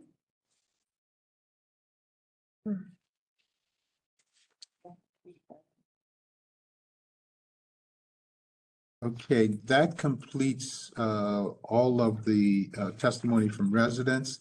And next, we're going to go into our resolutions. Excuse me, Ms. High is still here. Okay, Ms. I did call you earlier. You can go ahead.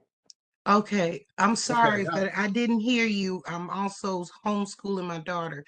Okay, hi, Ms. High. How are you? Hello, thank you. Ephesians chapter 4:31 32, let all bitterness and wrath and anger and clamor and slander be put away from you, along with all malice. Be kind to one another, tenderhearted, forgiving one another as God in Christ forgave you. Good afternoon. I'm Ms. High, President of the Council at Park Morton. I'm here to testify about self-sufficiency. I have been a small business owner for 4 years. On November 4th, 2023. I have tried to get DC Housing Authority to work with me to become self-sufficient by signing my business proposal to pay me to render emergency preparedness services at its properties. The previous former director, Tyrone Garrett, did sign my proposal upon leaving DCHA. However, the new former director, Brenda Donald, did not honor it, nor was I paid to render services. What is the purpose in having a self-sufficiency program if DCHA is only going to pick and choose who can become independently self-sufficient? Please help me to understand what is the point of a choice voucher, of the choice voucher being able to pay 15 years of your mortgage if you cannot become self-sufficient in order to obtain a house. When will Park Morton residents know for sure that we will be guaranteed to return home to our neighborhoods so that we will be able to purchase a home without vouchers? If there is designing going on for phase 2, why haven't I and all of the residents, other residents, been engaged in the designing process? Why does DCHA keep shutting the people out when it is the people who have to live in these places? Why do we as humans keep asking questions to this board that we never get answers to? The late, great Miss Deborah Frazier used to say, quote, "I'll wait. I expect written answers to my questions that I have asked today when I email my testimony to the board."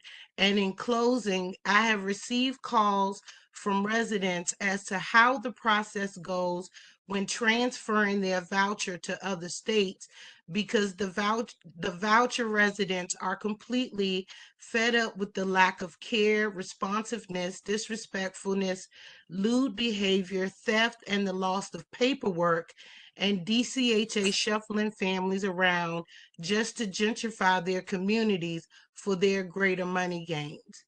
And lastly, Jeremiah 33:3, call to me and I will answer to you, and you will tell you great hidden things that you have not known.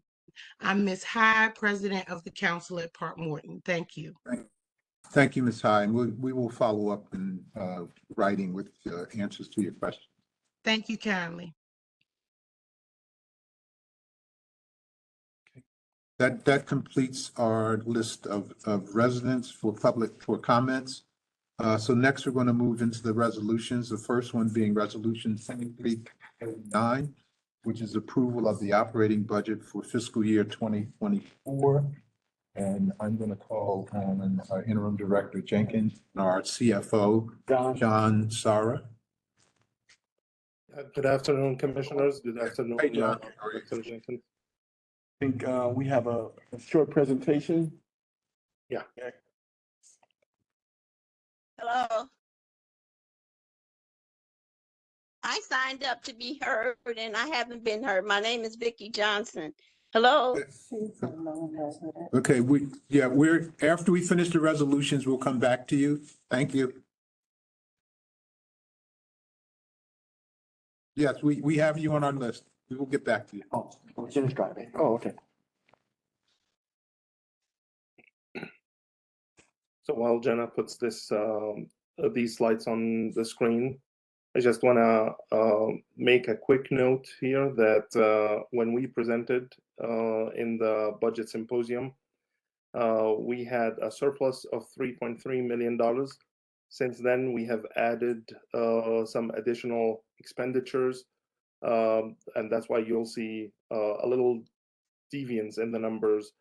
So now we're at 2.2 million instead and I'll get to what those amounts, what that 1.1 million difference is.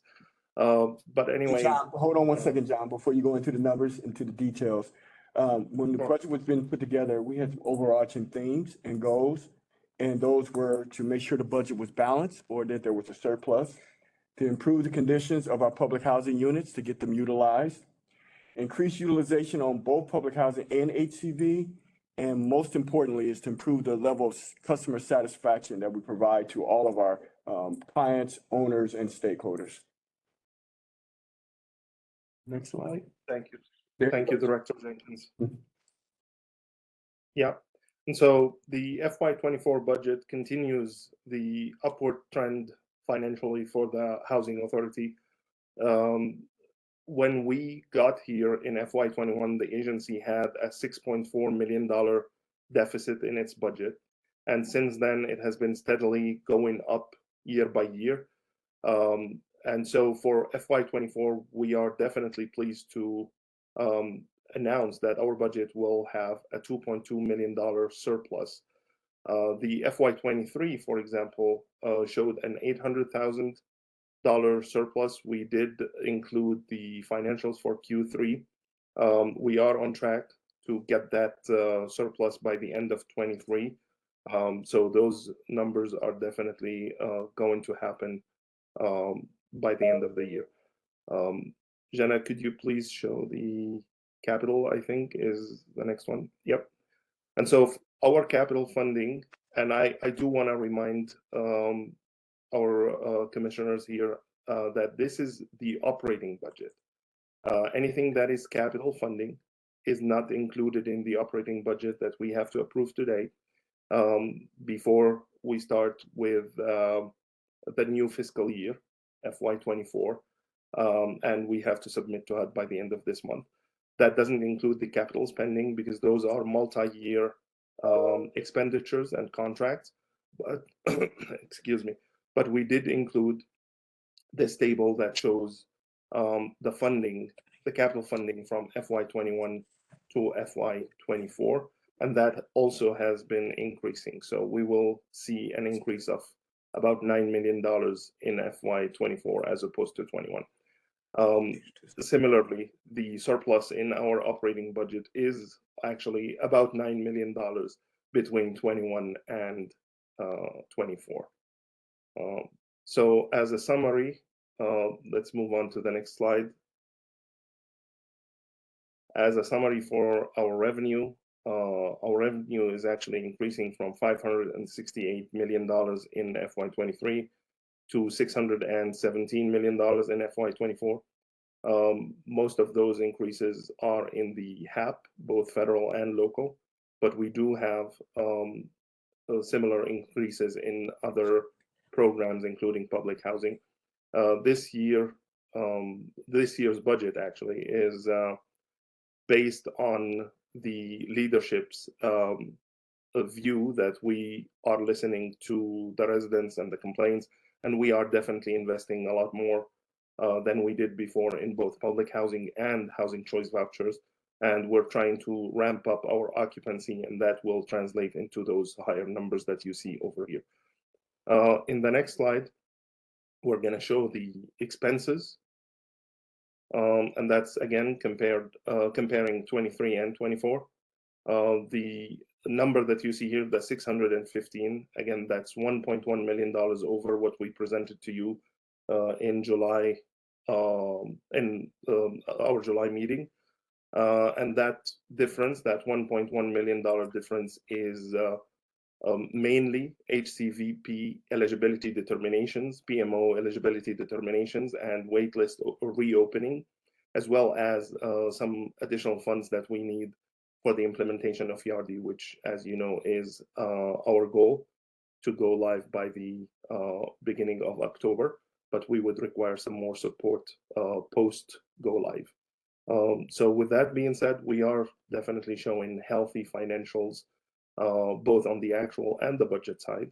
And this is, at least from a finance perspective, this is great news that I would like you to consider and vote on. Questions from the board? Commissioner Clay? Question, and I don't know if we'll talk about it later on, but I know in the next few slides, there's a deeper kind of dive and discussion. Should I table those questions for then? Okay, so I know that there are some increases in salaries for like administrative salaries and things like that, and I'm assuming that, I think there was discussion about moving some or right sizing some of the budget, but are we adding FTEs for administrative FTEs, or, because I think the increase is about $4 million for the budget. Yeah. So in the slide deck that we had for the July meeting, we did actually isolate those. So we're basically adding 12 FTEs to our budget. Most of the other increases that you see are coming from different places, including an equity, and let me pull that slide, at least on my end, including an equity adjustment to our protective service employees to help attract and retain talent. We're also considering a 3% COLA increase, which is customary with agencies. We have taken into consideration an 8% vacancy rate in our staffing. And interestingly, our actuals show that we are 8% below that. So we are 8% below our 8%. So, as HR is helping all departments to hire for vacant positions, that that gap will disappear. But basically, those are the elements that we have: the 3% COLA, the equity adjustment for protective services, and the 12 new positions. Oh, in addition to overtime, I forgot that one. We did adjust our overtime estimate to be more realistic. Okay. Can I, oh, sorry. Go ahead. No, go ahead.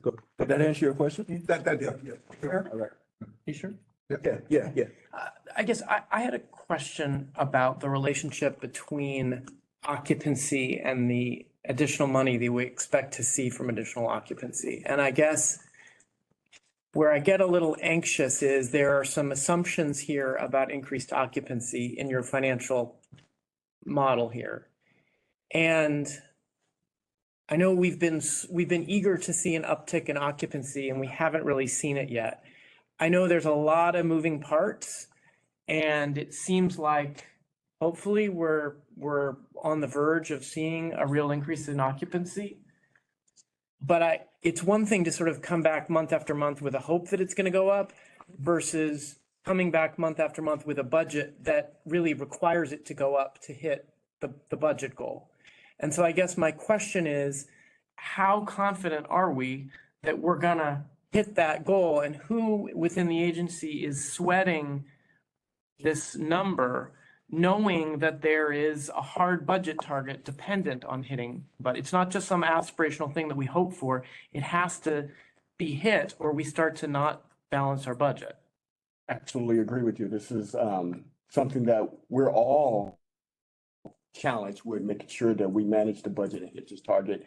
When you're talking about utilization, we're specifically talking about PMO and HCB. Those would be the SVPs over that, where we'll be monitoring the budget and monitoring utilization monthly to ensure we hit those targets. And those folks, I mean, I guess this is maybe known up, she feels confident. I don't know if she's on. She's on. Okay. She's on. I mean, that's not just Nona, that's Nona and Hamra. Yeah, for H, yeah. Because HCG is actually a bigger driver than public housing as far as that revenue number. Okay, I didn't realize that. Yes, to increase that utilization would drive more revenue both on the HAP side and the admin fee side, which pretty much pays for everyone. Well, I would welcome any thoughts Nona or Hamra has about sort of their confidence level that we're gonna hit these numbers. Good afternoon, Nona E, Senior Vice President, Property Management Operations. So, Commissioner, yes, I do feel confident.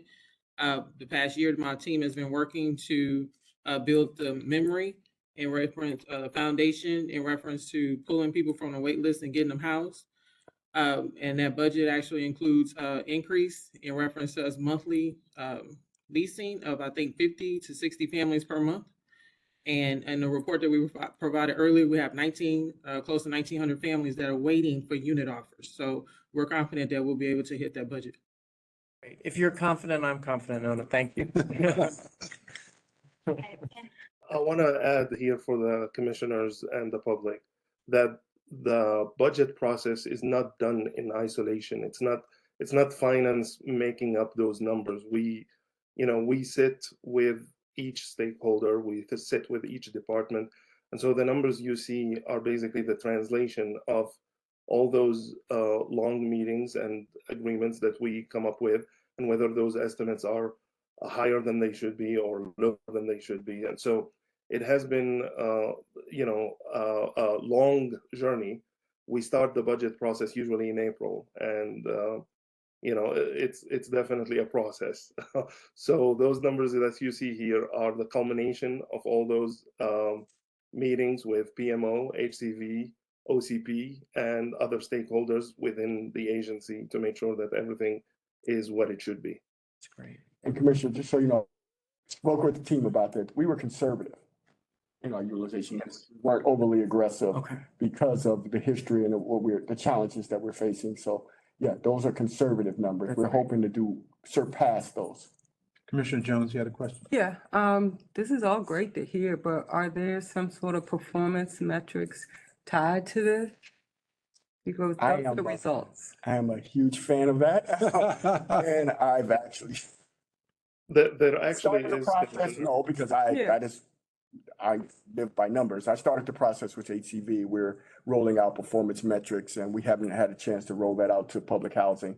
But yes, there are performance metrics that align with the budget and align with each task that rolls up to us meeting those numbers.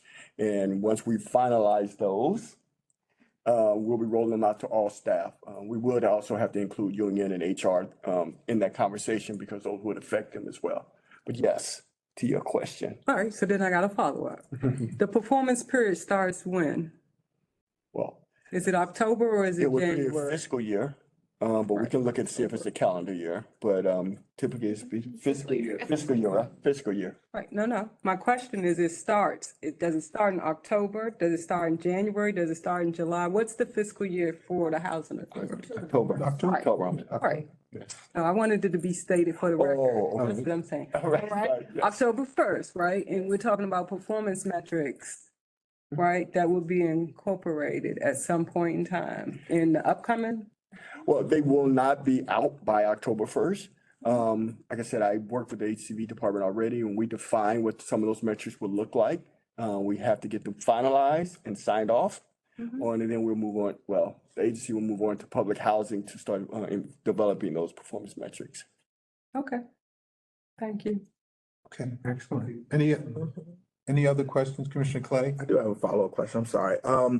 The 12 FTEs that were mentioned, I am wondering, what are those FTEs, or at least how do they, I don't need to know specifics, of course, but how do they kind of relate to the priorities of the agency? Right. So, during the budget process, we do receive requests from departments as to what positions do they think they need to add to their departments, and that goes through a rigorous process of filtering if those additions are actually helping or going to be helping further the mission that is stated by the agency and by the new budget. And then, we go back to a goal that departments have to achieve with those budgets, and some trimming, I should say, happens during that process. So the asks are usually much higher than that, and then we end up with a lower number of positions, which we believe are exactly in line of what we are trying to achieve with this budget, which again, in FY24, it is very, very tenants and voucher recipients specific. Anything that furthers that has been accounted for in that FY24 budget. Just as an example, we've added customer service reps to improve our customer service in the call center. We've added some compliance staff to improve our internal QC, so we're looking at more files and making sure things are done correctly.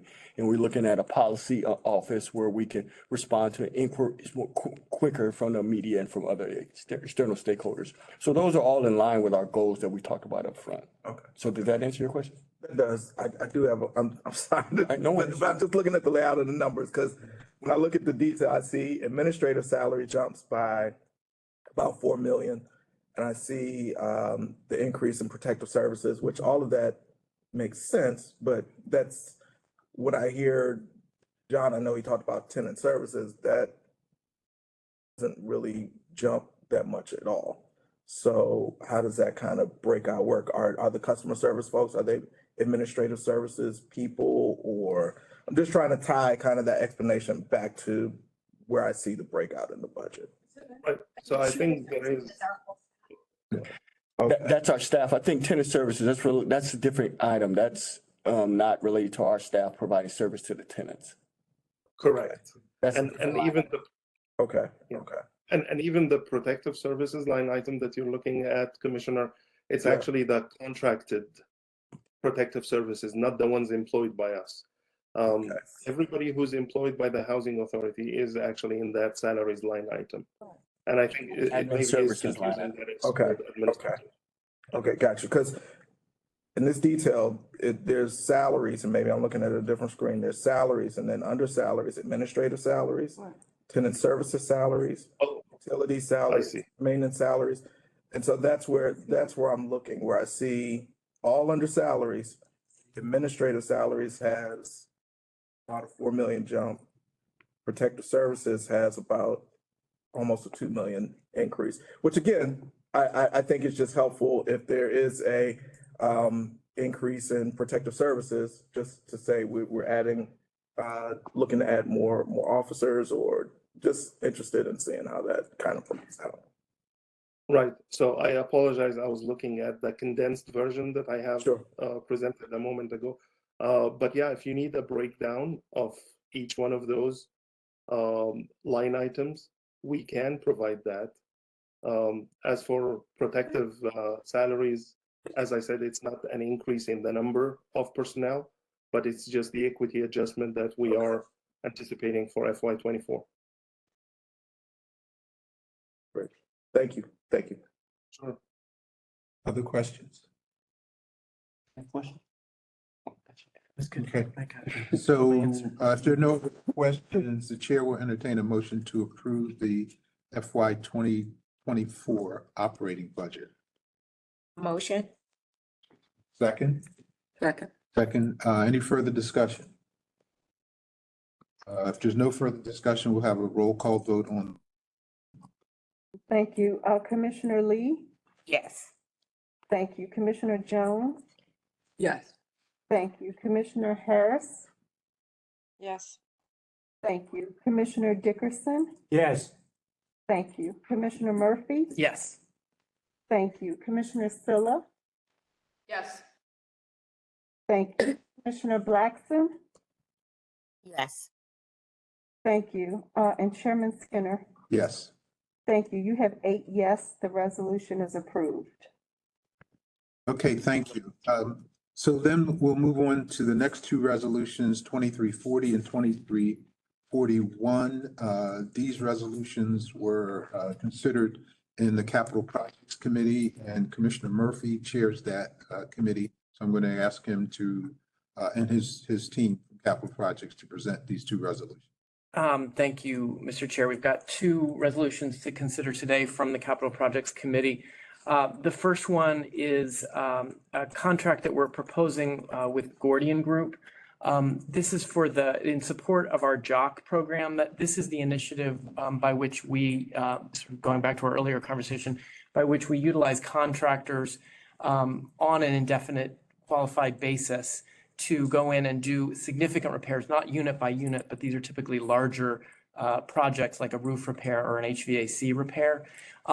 This is not for the resolution is not regarding any of those individual contractors. It's regarding a professional service that we need to procure that enables us to do that. It's the Gordian Group is what helps us determine the price that the agency will pay and make sure that it's fair and reasonable. I should say the Gordian Group is the incumbent provider, but their contract was up, and so we've recompeted the contract. There were 2 applicants that went through and is recommending that we sign a new contract with the Gordian Group. So again, it's important that we have this ability, this service provided so that we can expedite repairs in buildings, various public housing buildings. So happy to take any questions on it. The committee did consider it and unanimously supported it. Any questions on resolution 2340? Can I get a motion for approval? I move. Second? Second. Any further discussion? Then can we do a roll call vote on resolution 2340? Thank you. Commissioner Murphy, Yes. Commissioner Silla, Yes. thank you. Commissioner Jones, Yes. thank you. Commissioner Harris, Yes. thank you. Commissioner Lee, Yes. I go back to. thank you. Commissioner Dickerson, Yes. thank you. Commissioner Blackson, Yes. thank you. Chairman Skinner. Yes. Mr. Chair, you have 8 yes, the resolution is approved. The second resolution out of the Capital Projects Committee is to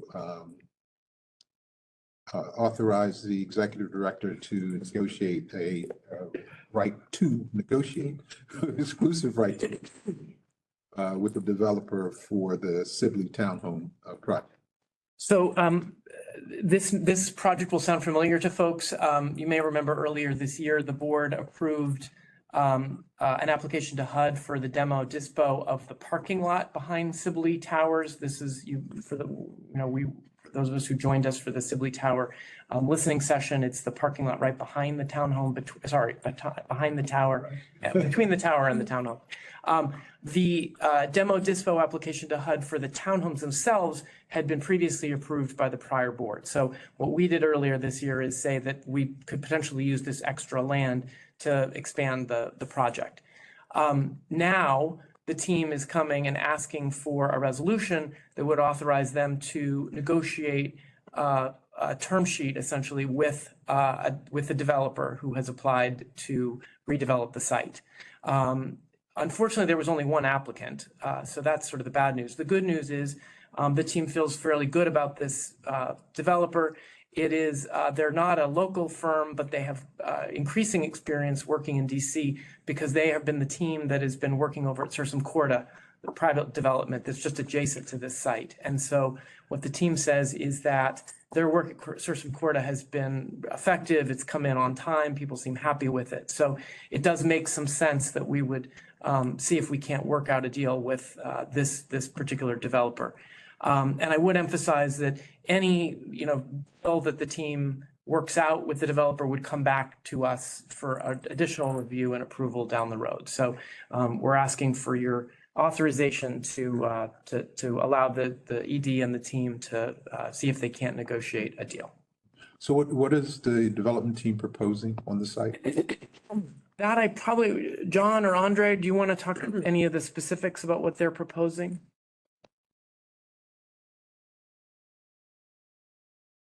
John Stringfield, Office of Capital Programs, Office of Capital Projects. The initial terms of the project outline approximately 400 units with 22 replacement units. And as with all of our development RFPs and negotiations, we have pretty much 3 primary frameworks that we would like to negotiate on, those being continued land ownership for DCHA, replacement units, as well as participation in the project going forward. So those are the primary terms that we will begin negotiating from. And I think one of the things we talked about in the committee was, it's less than ideal to only have one applicant.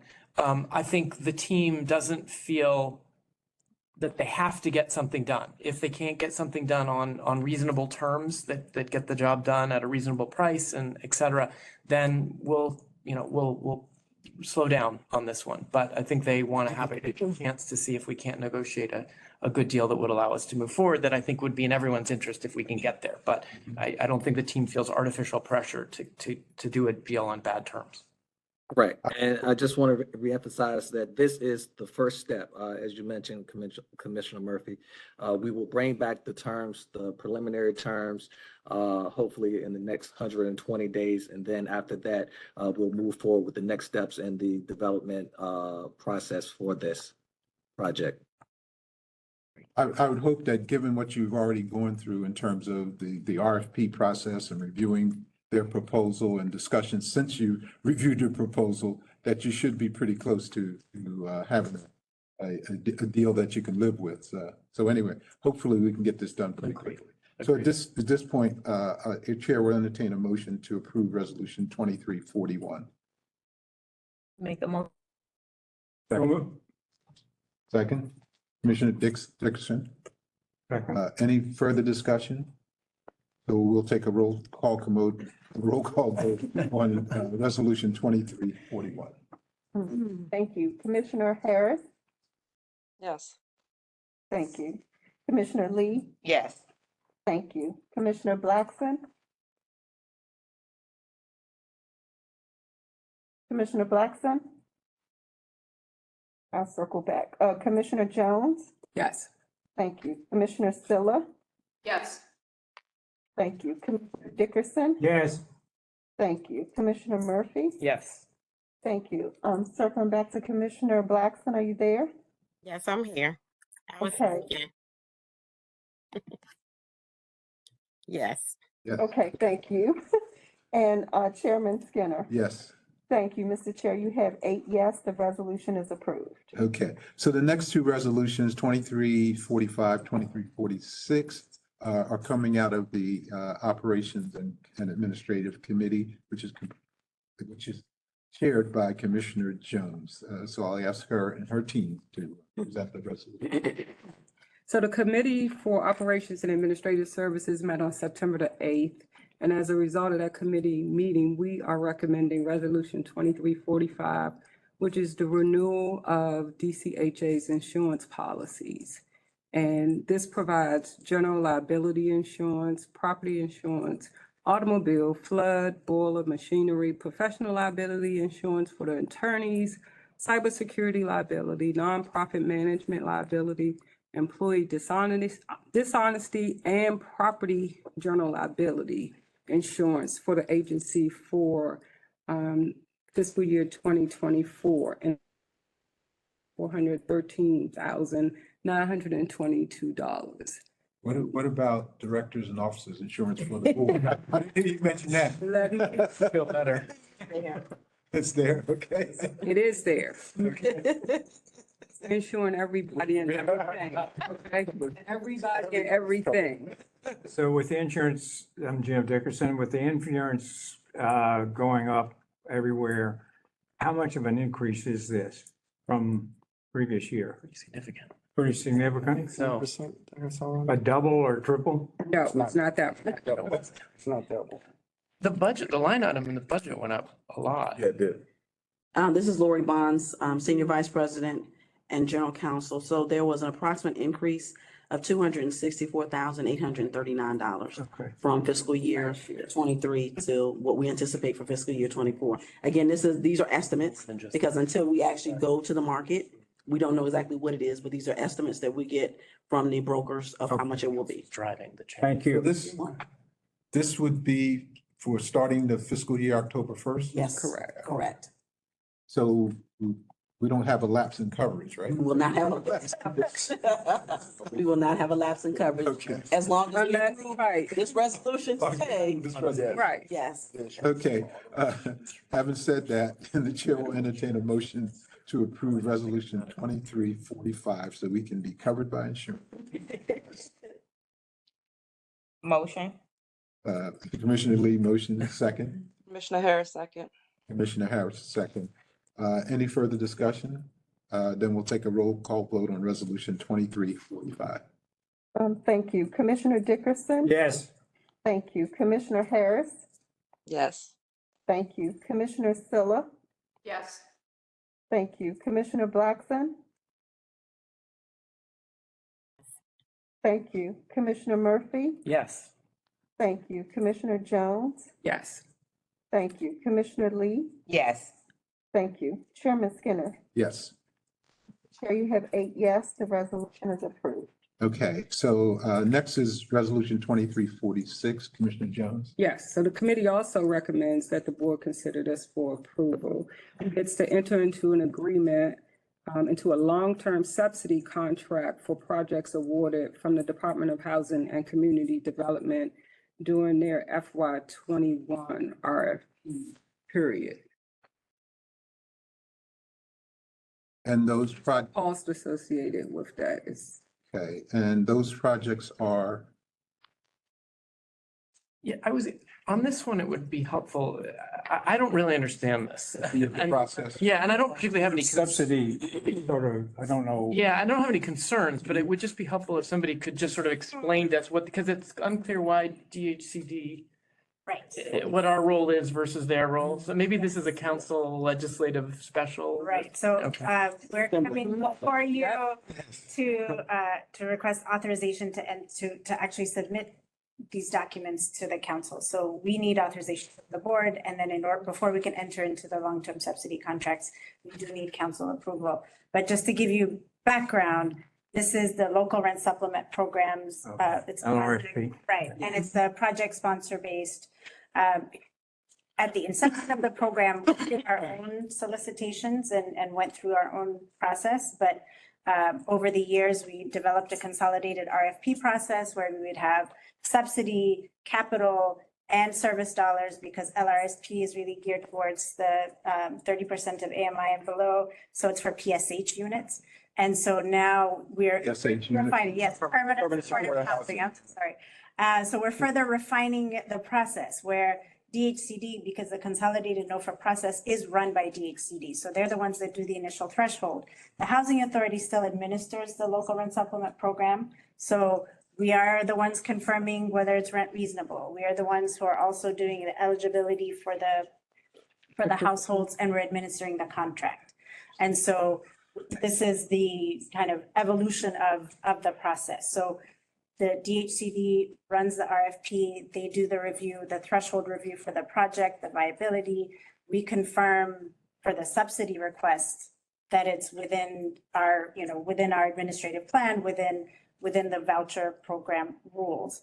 And so we come to you to get authorization so that we can go in through the process of entering into the contracts. Okay, so these are projects that DHCD has identified and is supporting through Housing Production Trust Fund? Yes. And so they're saying, these are the projects we want to put our dollars in. Right. Now we give it to DHCD because there's a piece of, to DCHA, because there's a piece of it that's Where they're project-based. right. And that's where we come in. Yes. That's super helpful, thank you. Thank you, Hannah. Sure. Okay, so can we get a motion? Oh, I'm sorry. I had asked about what the properties projects are, right? yeah, so it looks like it's Ridge Crest Phase 2, 1109 Congress Street, and 145 Kennedy Street. How many units? Those are, Total. it's 3 projects in total. Mhm. The subsidized, so the total of the units for the 3 projects is 233, but 103 are the ones that would be under the LRSP contract. These are new units? Rehab. Rehab. There's one that will be a new construction, but the others are rehab. Okay, so at this point, I'll ask for a motion to approve Resolution 2346. So move. Second. Any further discussion? Hearing none, can we have a roll call vote on this resolution? Thank you, Commissioner Lee. Yes. Thank you, Commissioner Jones. Yes. Thank you, Commissioner Dickerson. Yes. Thank you, Commissioner Blackson. Yes. Thank you, Commissioner Murphy. Yes. Thank you, Commissioner Silla. Yes. Thank you, Commissioner Harris. Thank you. Chairman Skinner. Yes. Thank you. Mr. Chairman, you have 8 yes, the resolution is approved. Okay, then Resolution 2347 is to approve the appointment of a new executive director for DCHA. As we've talked about for the last couple of months, we started a process several months ago to recruit a new executive director since former Director Donald submitted her resignation, and we've had an interim Director Dorian Jenkins working with us since her departure. So we initiated a process. We had an outside national search firm, Gans and Associates. They put out a call for applications. They received almost 50 applications. They went through an initial screening process, got it down to 12 applicants that they recommended to the board. A subcommittee of the board consisting of myself, Commissioners Scylla, Harris, and Lee, screened those initial 12, got it down to 6, which the subcommittee interviewed and recommended 2 finalists for the full board to review, which was done. And now we are recommending the appointment of a veteran public housing administrator and a DC native. His name is Keith L. Pettigrew. He is currently serving as the executive director of the Alexandria, Virginia Housing and Redevelopment Authority. And I'm going to ask Commissioner Lee to say a couple more words about our proposed new executive director, Mr. Pettigrew. Sure. So Mr. Pettigrew is a Washingtonian, and as Ray said, he is actually the current CEO and president of Alexandria Redevelopment and Housing Authority, where he's been since 2017. His new role will mark a return to his roots here at DCHA, where he began his public housing portion of his career in 2000, serving on a receivership team. He's later held several management positions in the agency, including serving as the Senior Management Advisor and Senior Deputy Director for Human Resources. So we're looking forward to Mr. Pettigrew joining us this fall. So Mr. Pettigrew would start on November the 1st of 2023, and until that time, Interim Director Jenkins will continue in his role. And I think on behalf of the board, I want to thank you, Mr. Jenkins, for your work thus far with the agency, and really for your willingness to take on this responsibility at this, I would say, challenging time for DCHA. Commissioner Dickerson. Yes, Commissioner Dickerson, I wanted to say it was a very hard decision. Both of you are equally qualified. I really was torn. It was really hard for me. And I know that I'm speaking to the one who did not choose, but it was neck and neck. And there were just a few items that had to do mostly with his roots here. And you've been a great interim director. You will be until the time comes. You would have been a great director. I just want you to know, for me, this was not an easy decision. Usually you don't have 2 equally qualified people to choose from, and 2 people who could really do a great job, and one who is doing a great job right now, which is you. And I still struggle with it a little bit, because you have done a great job. You are a great job. You'd make a great director, and you could run this agency well. And I do appreciate you very much. It was just a very difficult, it wasn't difficult because we had 2 great people, but it was difficult to choose one of you for me. I appreciate you saying that. And ultimately, when it comes down to that, it's both people are equally qualified, and it's a tough choice. Yes. I understand that. Mr. Skinner called me. I was like, hey, I've been around. I understand that. These are decisions that have to be made. I'm fine with it. So I just, the other thing I want to say for the record, and this really resonated with me, and I think the other board members, is Mr. Pettigrew is a product of public housing. He, as a child, his family lived at Barry Farm. And so he spent his formative years in Barry Farm, attended schools in DC, attended Eastern High School, and has all of his degrees from George Washington University. So he's really a DC native and DC product. And I think that made the difference in selection. He's well known here too.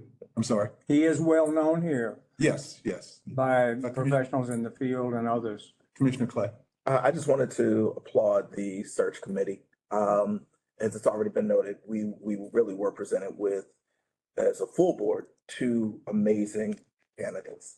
I just want to applaud the committee for all of the work that you all did to really bring some awesome candidates to us to talk to. And I'm really excited about the decision that we made. But I will say that also, the other candidate also was just This is. I did want to thank. Commissioner. Yes. This is a meeting. I wanted to piggyback on Commissioner Clay's remarks and really actually thank our Chair Skinner, for all of your hard work through both navigating the selection process for the interim, as well as our full-time director. Thank you so much for all of your work. I think why it was a lot of work to sit on that smaller committee, the search committee.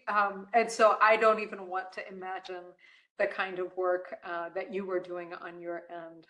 So just wanted to publicly thank you for all of your efforts. Thank you. Okay, so at this point, I'm going to ask for a motion to approve resolution 23-47 to approve appointment of the new executive director for DCHA. Motion. Second. Second. Any further discussion? Then we will have a roll call vote on the resolution. Thank you. Commissioner Jones? Yes. Thank you. Commissioner Murphy? Yes. Thank you. Commissioner Lee? Yes. Thank you. Commissioner Harris? Yes. Thank you. Commissioner Silla? Yes. Thank you. Commissioner Dickerson? Yes, with a qualification on. And Thank you for your remarks. For the record, Commissioner Blackson had to exit the meeting. And Chairman Skinner? Yes. Thank you, Mr. Chair. You have 7 yes. The resolution is approved. Okay, thank you. Okay, so we still have several non-residents who have signed up to testify. So we're going to go now to testimony from non-residents. Okay, first one I'd like for non-residents is Charles Ross. Is Mr. Charles Ross there? Okay, I'll continue. Rolanda Sears. Rolanda Sears. Okay, Craig London, London. Yes, I'm here. Can you hear me? Yes. Hi, Mr. London. Hello there. I appreciate it, Chairman Skinner. I'm Craig London. I am a board member of the DC Housing Providers Association. Our members manage more than 10,000 voucher units in the city.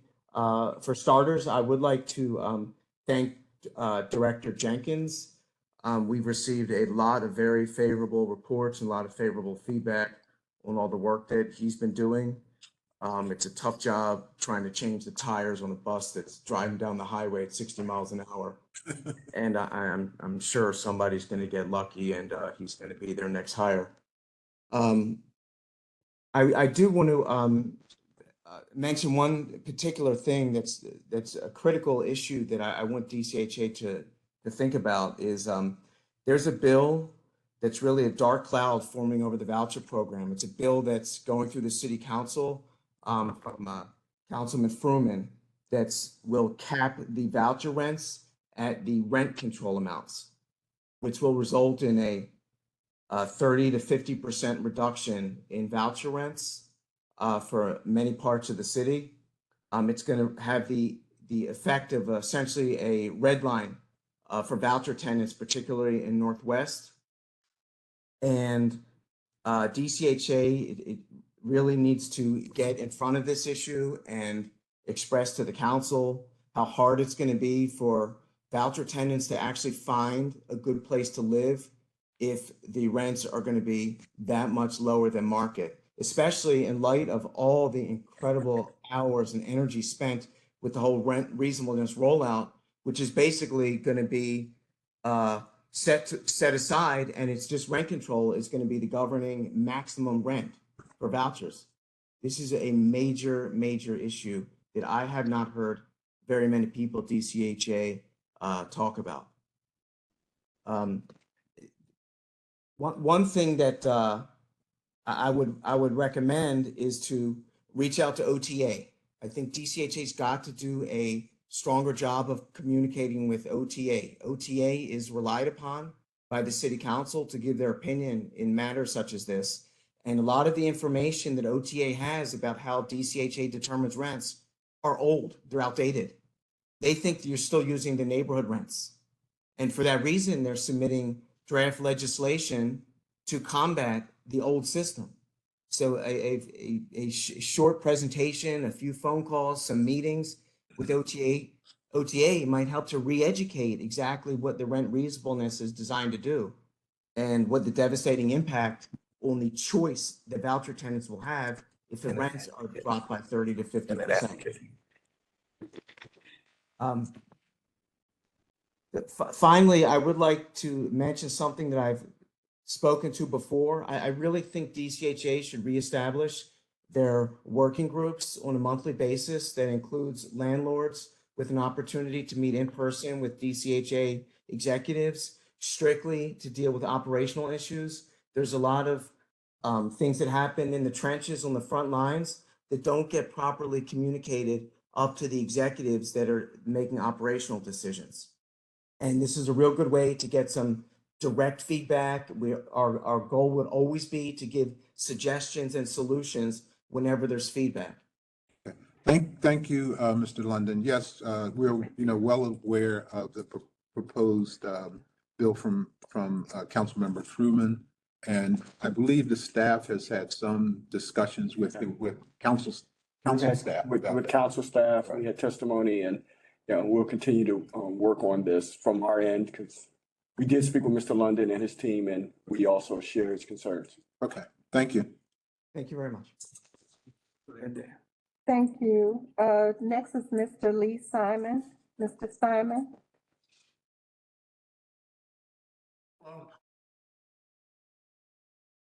Hello, are you there? Yep, can you hear me? Yes. Yes, Hi, speak up a little bit. Hi, so Craig kind of said exactly what I was going to say, so I'm just going to echo what he just stated, which is that Councilmember Fruman did propose legislation that would remove the rent control exemption for voucher participants. And if passed, it would drastically reduce the housing options for HCVP participants. So I just want to encourage everyone, not just the board, but just everyone listening who cares about the program, to reach out to Councilmember Fruman and to reach out to all the members of the Housing Committee and make sure they hear that we oppose this legislation. Thank you very much. Thank you. Could I get a copy of what your position? And that would be helpful. Yeah. Circulate in my own circle. So we Yeah, can prove just like even the this. testimony. Yes. Okay. Next is Mr. Philip Simon. Mr. Philip Simon? He had to run. He's not going to be able to testify. Okay, thank you. Next is Daniel Del Pelago.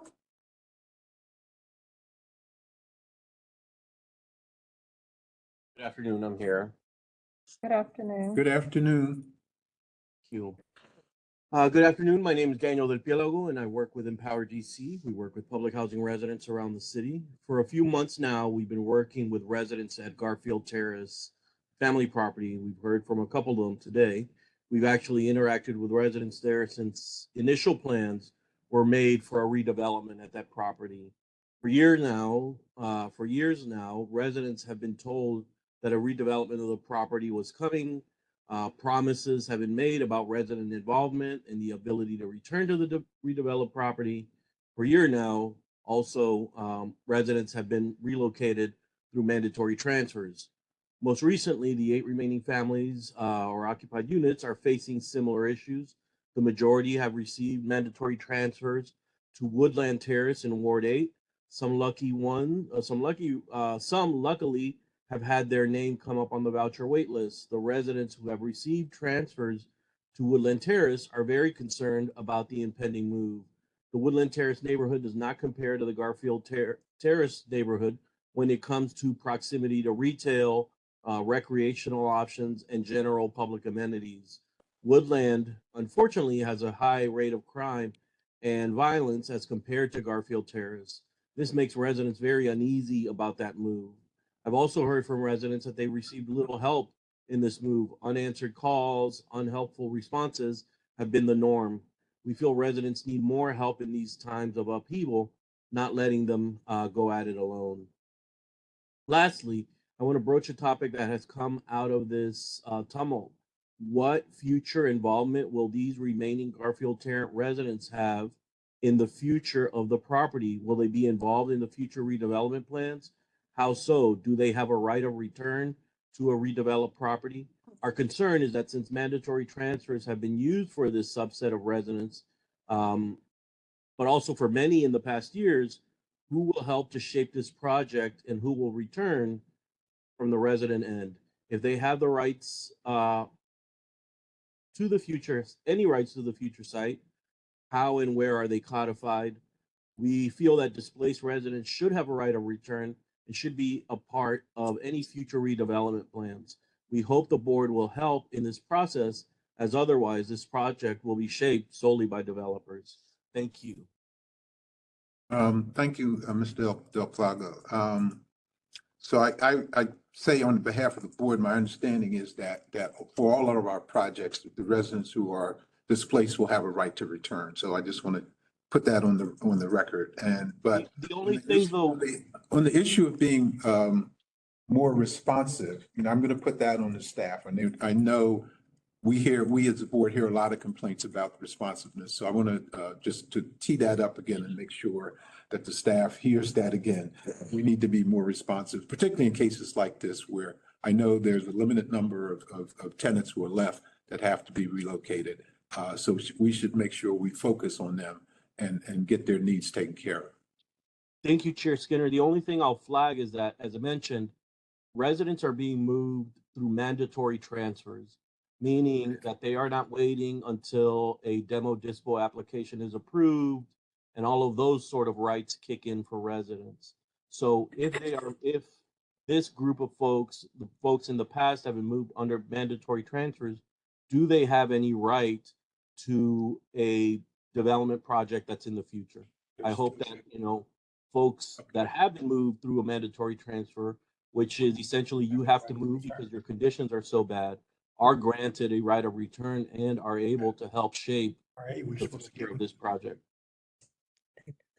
Okay, thank you. Again, my understanding is that no matter what the project, that they would have a right to return, but we can confirm that. I will confirm that with staff. Thank you. Thank you. Thank you. Next is Martha Kent. Martha Kent. Next is Vicki Johnson. Ms. Johnson? Yes, can you hear me? Yes. Yes. Oh, hi. I'm sorry, but my issue does not to do with DCH Housing Authority, and I have called quite a few times. Matter of fact, I've had 108 complaints to DCH Housing, pertaining to an issue that I have had with HUD. And I've had the issue with HUD for many years, and I have complained and sent complaints to Marcia Fudge and many other congressmen. And when I was sending complaints to the governor's office, they sent me through to Washington, 1300 Washington Boulevard, Pennsylvania Avenue, and had me come there to file complaints. And I came there and I was there for 2 days. I flew there and flew back to file complaints because every time I called there, they sent me to local housing. But what happened to me didn't happen in local housing. It happened in Washington, D.C. I was taken out of the system years ago, which caused havoc, and I fell through the cracks. And it's a long conversation that I don't want to have, but I need an advocate in Washington. That's what I need. Okay, I'm not sure what we can do, but I will have somebody call you to get more information about your situation. Thank you so much for hearing me. I really appreciate it. Have a good day. Okay, thank you. Bye-bye. Any further business to come before the board today? I'm looking at my commissioners now. Okay, so Excuse me. Somebody's trying to get. Hi, my name is Amy Galatly. I'm a housing attorney at Bread for the City. I signed up to testify, but I think slipped through the cracks. If I may speak briefly as to the ACOP regs and the effect it's having on some residents. Okay, I see. Okay, go ahead. Thank you so much. And it's nice to meet you all. As I mentioned, my name is Amy Galatly. I'm a housing attorney at Bread for the City. My comments today are about the emergency ACOP regs that were published in May. I have several concerns with those regs, but I certainly don't have time to get into all of them. So I just want to talk specifically about how the truncated statute of limitations for the grievance procedure is seriously affecting many residents. As you all probably know, the statute of limitations to file a grievance in DC housing was 365 days, and it's been reduced significantly to just 30 days, which means that if residents face any issue with their property management, they have to realize that the problem is happening, make an attempt to address it, and understand whether the issue has been addressed or not within 30 days, which is just logistically a headache and a serious challenge. You know, many residents who even testified today talked about the lag times of not hearing back from their property managers on different things. So it's just very unrealistic to expect residents to have to file a grievance within 30 days. But sort of more fundamentally, the change in the grievance procedure, I think, is in violation of DC's Administrative Procedures Act, which only allows for emergency rulemaking like this if the adoption of the rule was necessary to preserve the public peace, health, safety, welfare, or morals. I don't understand what the emergencies could have been that fits that definition that would have allowed the housing authority to make such a drastic change to a basic due process thing, such as the amount of time that you have to grieve a violation of your rights, especially because federal law requires that the grievance procedure be in a tenant's lease. That's the Title 24 of CFR 9 of the Code of Federal Regulations 966.52. So the housing authority, by changing this regulation, is not only violating DC's Administrative Procedures Act, but the federal regulations. And I want to share a little bit about the actual effect that it's having. For example, my client, Ms. Herring, who was on here earlier, has been trying to remove a family member from her household composition for the last year, and she's explained to the resident manager that the household member has moved out, and that resident manager has not taken the appropriate steps to initiate an interim recertification to therefore adjust my client's rent to be in line with the income in her household. And when she makes this, so it's like she goes in and makes a report and then waits to see what's going to happen about it. And so to then say like, oh, within 30 days of the inaction, you should have filed a grievance. Like, you don't even, when the problem is inaction by the housing authority, how do you know like whether they're working on the thing you wanted them to do or not? So I'm not here to litigate the specifics of her grievance, but to say that there needs to Like this can't take effect. They can't just change this statute of limitations without going through the proper channels and notifying the residents so that people know, so that people can be prepared for it and give their impact as to how that's going to significantly affect them. Okay, thank you very much. I know we're still my understanding is we're still discussing the ACOP. Yeah, that was rolled out after we had the mandatory comment period, which we gave to all the residents and everyone else to provide their comments within the 45 days.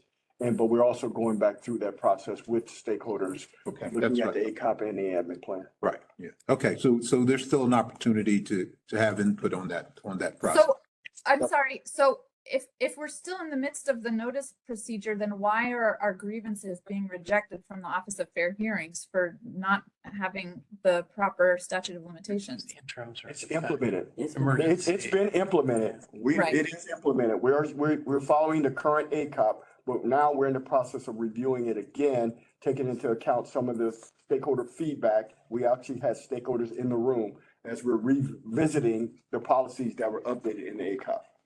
And what was the emergency that allowed you to implement? I'm it? sorry, excuse me, Chair Skinner, do we, yeah. We're not what going to is- go back and forth today. We are, as I said, we are looking at ACOP. So you'll have an opportunity to. She said she wasn't here to litigate. Commissioner Silla, was that you? Yes, that was me. I just wanted to make sure that we're extending that same level of courtesy to everybody that has a comment, like if we're going to be answering questions and going back and forth. No, we're not. Okay. Thank you. Any other business today? If not, then the next Board of Commissioners meeting will be held Wednesday, October 11th, 2023 at 1 p.m. via WebEx. Information regarding viewing or participating in the meeting live can be found at www.dchousing.org. Chair will entertain a motion to adjourn the meeting. I move that we adjourn. Okay, the meeting is adjourned. It is now 3:31. Thank everyone. Thank you. Thank you. Good meeting.